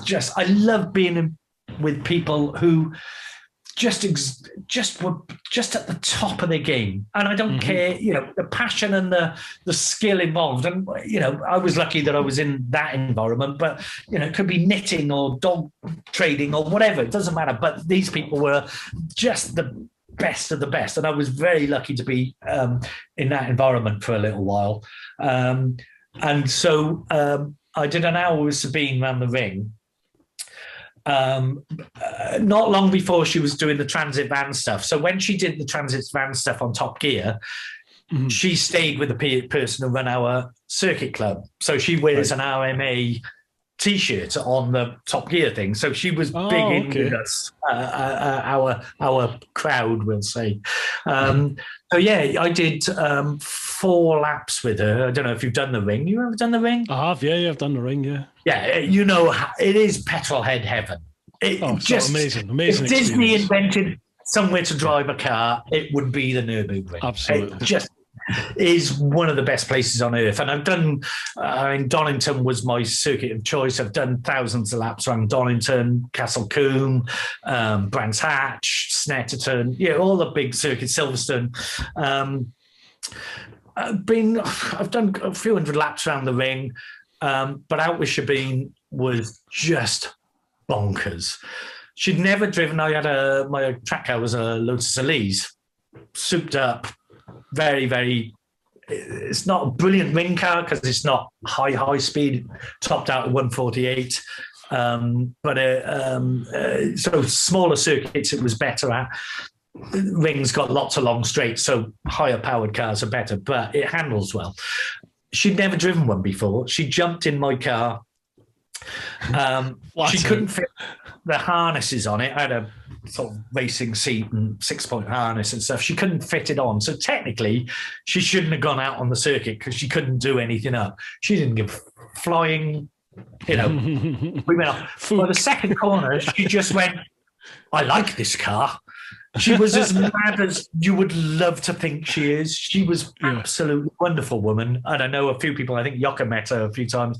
The people who have met her just went, she was exactly as she was on the telly. Bless. It was a very, very, I was genuinely upset when I heard of her passing away. Passed away, didn't she?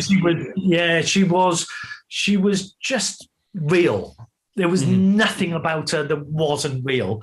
But from a talent, as I say, I've been with Formula One, test drive, all sorts of people. I have never been in a car where, and the fact that it was my own car, I've never been with someone who you just went, that is someone who has skill I could do 10 lifetimes and would never get.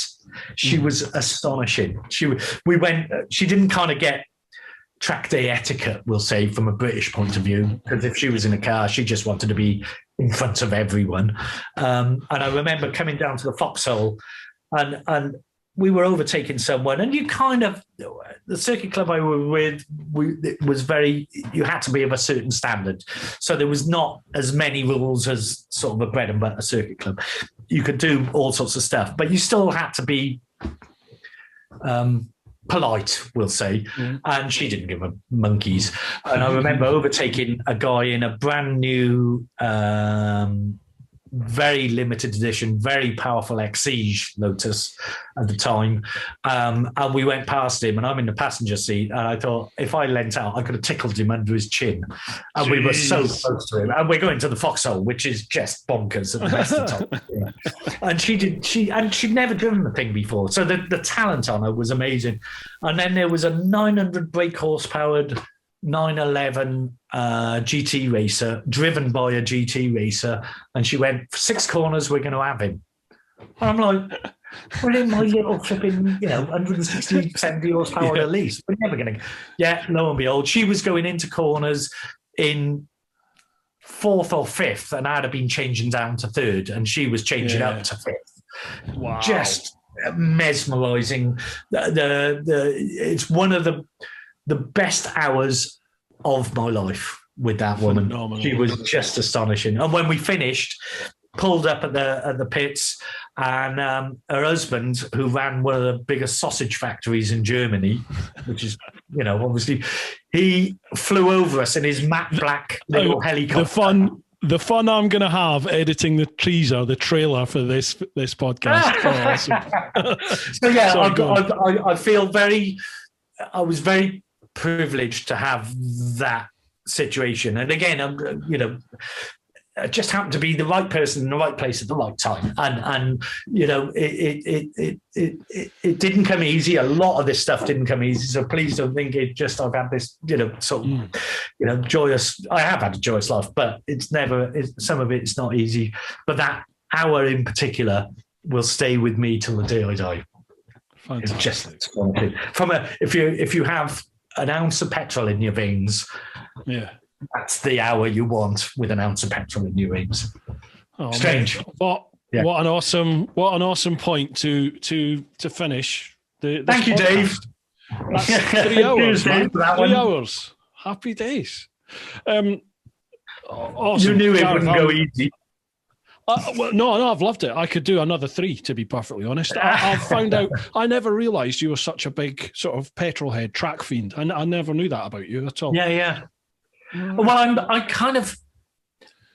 my mum always said, you'll find something you're good at. And I don't want to blow my own trumpet because there's many people who are much better than me.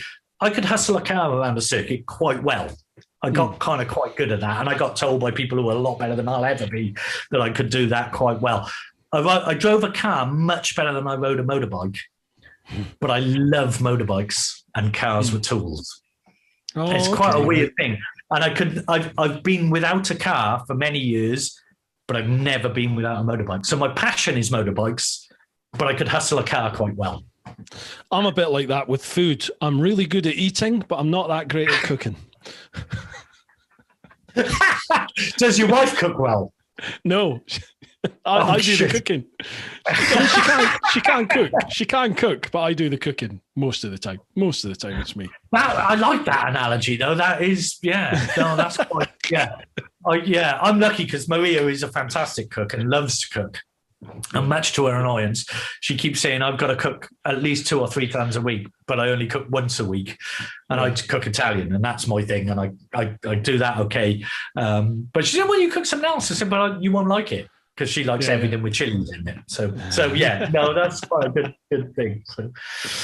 Awesome. Dude, Gareth, where can people go to find out more about the trips that you've done? Is there a record anywhere where people can go? So Pan Without a Plan on Facebook. And apologies if you go on it. So I did the Pan Without a Plan is where it all started from that point of view. I don't do much historic stuff. I've been very lucky. A mate of mine I didn't take photos for years, and a mate of mine did, and he's just been archiving it all on Facebook. So there's stuff which I haven't put up on that, but stuff from when I was on with Chap, and I look about 12 years old and drunk in, sort of campsites in Portugal and France and stuff. So Pan Without a Plan is the site where the Harley trip was. And I think I also put up the Fruit Adventure stuff on there, which have a look at the Fruit Adventure. You can Google the Fruit Adventure. That was a very unique trip and an amazing project. But the Pan is my trip, and that's the thing I'm proud of. And that's where, my life changed. So Pan Without a Plan, unfortunately, I am not very proactive with it. So have a look at it. Go back to the interesting stuff. There'll be more stuff on it when I go and do more stuff, but I'm not going to put stuff on it. It's just day to day, hey, I'm working on the bike today. I'm not proactive, but go and have a look at, there's some people kind of quite like the photos. I mean, you put up the few. The elephant one is everyone loves, and I love that picture. And Namibia and stuff. It's just, but if you get the chance, look at my photos. Go and do your own journey out there, or in France or Cornwall or wherever. Go and do your own. Folks, I will put links to that Pan Without a Plan in the show notes and in the vid description. So if you listen to the podcast, check out the show notes. If you're watching the vid, look at the description down below. Gareth, before we go, mate, is there anything you want to plug? Is there anything you want to promote, or any shout outs you want to give? Feel free. See, I was so rubbish. I mean, I always vowed I'd write a book, and I kind of got halfway through it. I did notes on the journey, so I'd had this cunning plan that everyone travel. You know, people who travel solo, you go. You know, the riding's fantastic, but when you stop in the evening, you just get bored and lonely. And I thought, you know, I know what I'll do. I'll take a shit motorbike and I'll take that. So I won't get bored and lonely. I'll work on the bike every night. I'll be fixing it. Because I'll be busy and I won't be bored. And, you know, thankfully the bike ran really, really well. So I didn't have to work on it. So I ended up writing a diary. And so I ended up doing, you know, I don't know, 40,000 words on this thing, and got into it really well. If some, you know, people who know me from years back and go, you're not writing anything, you're an idiot. But I actually really enjoyed writing it. And I thought, I've got to do something. But you come home and then life takes over and you're not in the moment anymore. And I thought, when I retire, I'll write the book. And then COVID happened. I've been kind of doing other stuff. So eventually I will write the book. But other than that, I have absolutely nothing to plug. I don't court anything at all, apart from just ride a motorbike and ride it somewhere. Just Beautiful. Go and ride a motorbike and enjoy, you know, don't get stressed out with stuff. Don't get in with the media. Don't think I can't go on a journey because I've got the wrong helmet or jacket or motorbike or anything.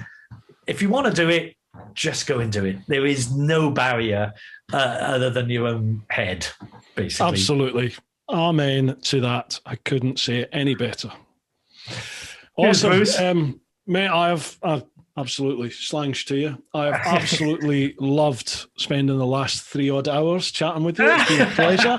I can't wait to do it face to face again. But hopefully come down. I've thrown the gauntlet down from your test ride YouTube thing.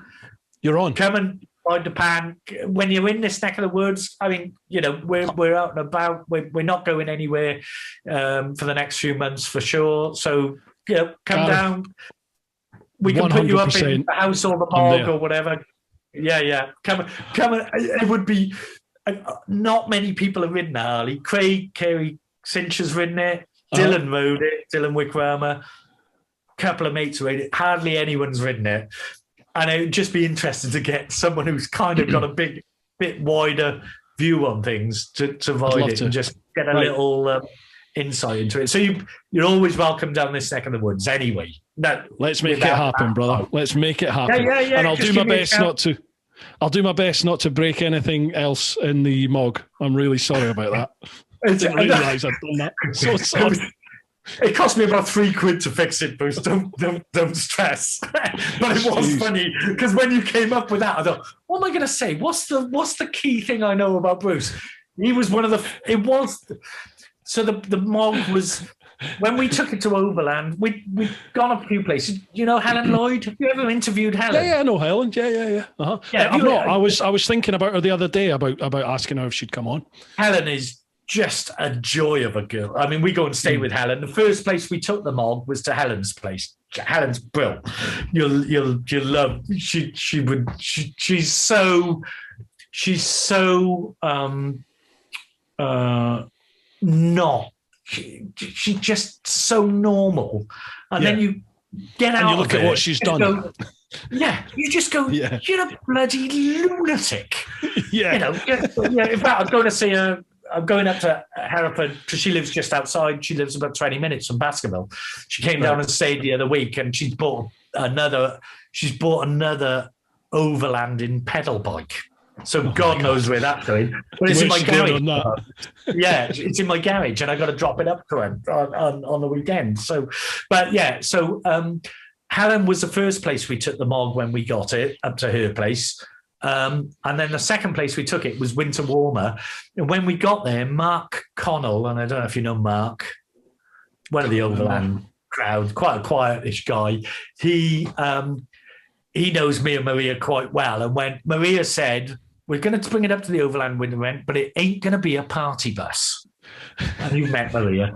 It's not going to be a party bus. The first thing you said to me at the bar, Maria said that. She said that this will not be a party bus. And we were all like, oh, okay. And then when the pub shut, she was the first one to say, 2 hours.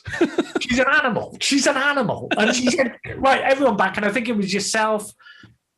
I think Yoka might have been in it. Michelle. Michelle. Mm-hmm. Michelle was in it. And that was the first party we had in the Mog.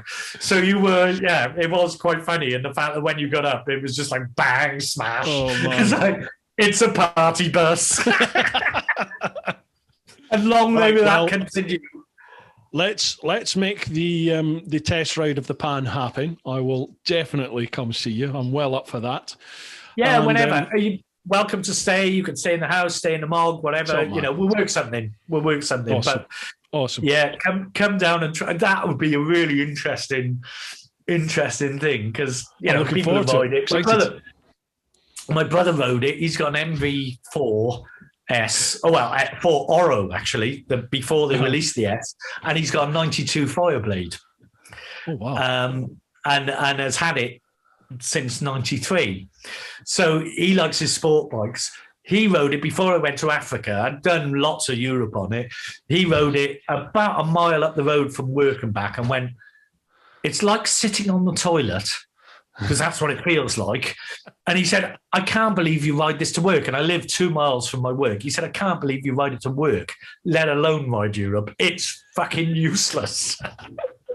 So just to put you in the picture. Awesome. I can't wait. I cannot wait. Yeah. And on that note, folks, I hope you've enjoyed this one. I hope you've enjoyed it. It's been, I can't believe it's been 3 hours. I've absolutely loved it, man. Yeah, no, it's been a real play. And it certainly ain't a chore, mate. Beautiful. Good luck with what you do. And the reason it does well is because you do it well. Oh, I'm here. Oh, thank you very much, but it's all about the guests. It's all about the guests. Yeah, it doesn't work without the man in charge. Keep on doing your thing. I hope you've enjoyed this one, and I think Gareth has highlighted this perfectly about what he said earlier. Look after those that you love, get on out there and live your life. Woo-ha! I'll drink to that. Cheers, Bruce. Thank you all for your amazing questions. Thanks for the invite. Enjoy the summer. Absolutely loved it. Thank you so much for that. It's been genuinely a good fun.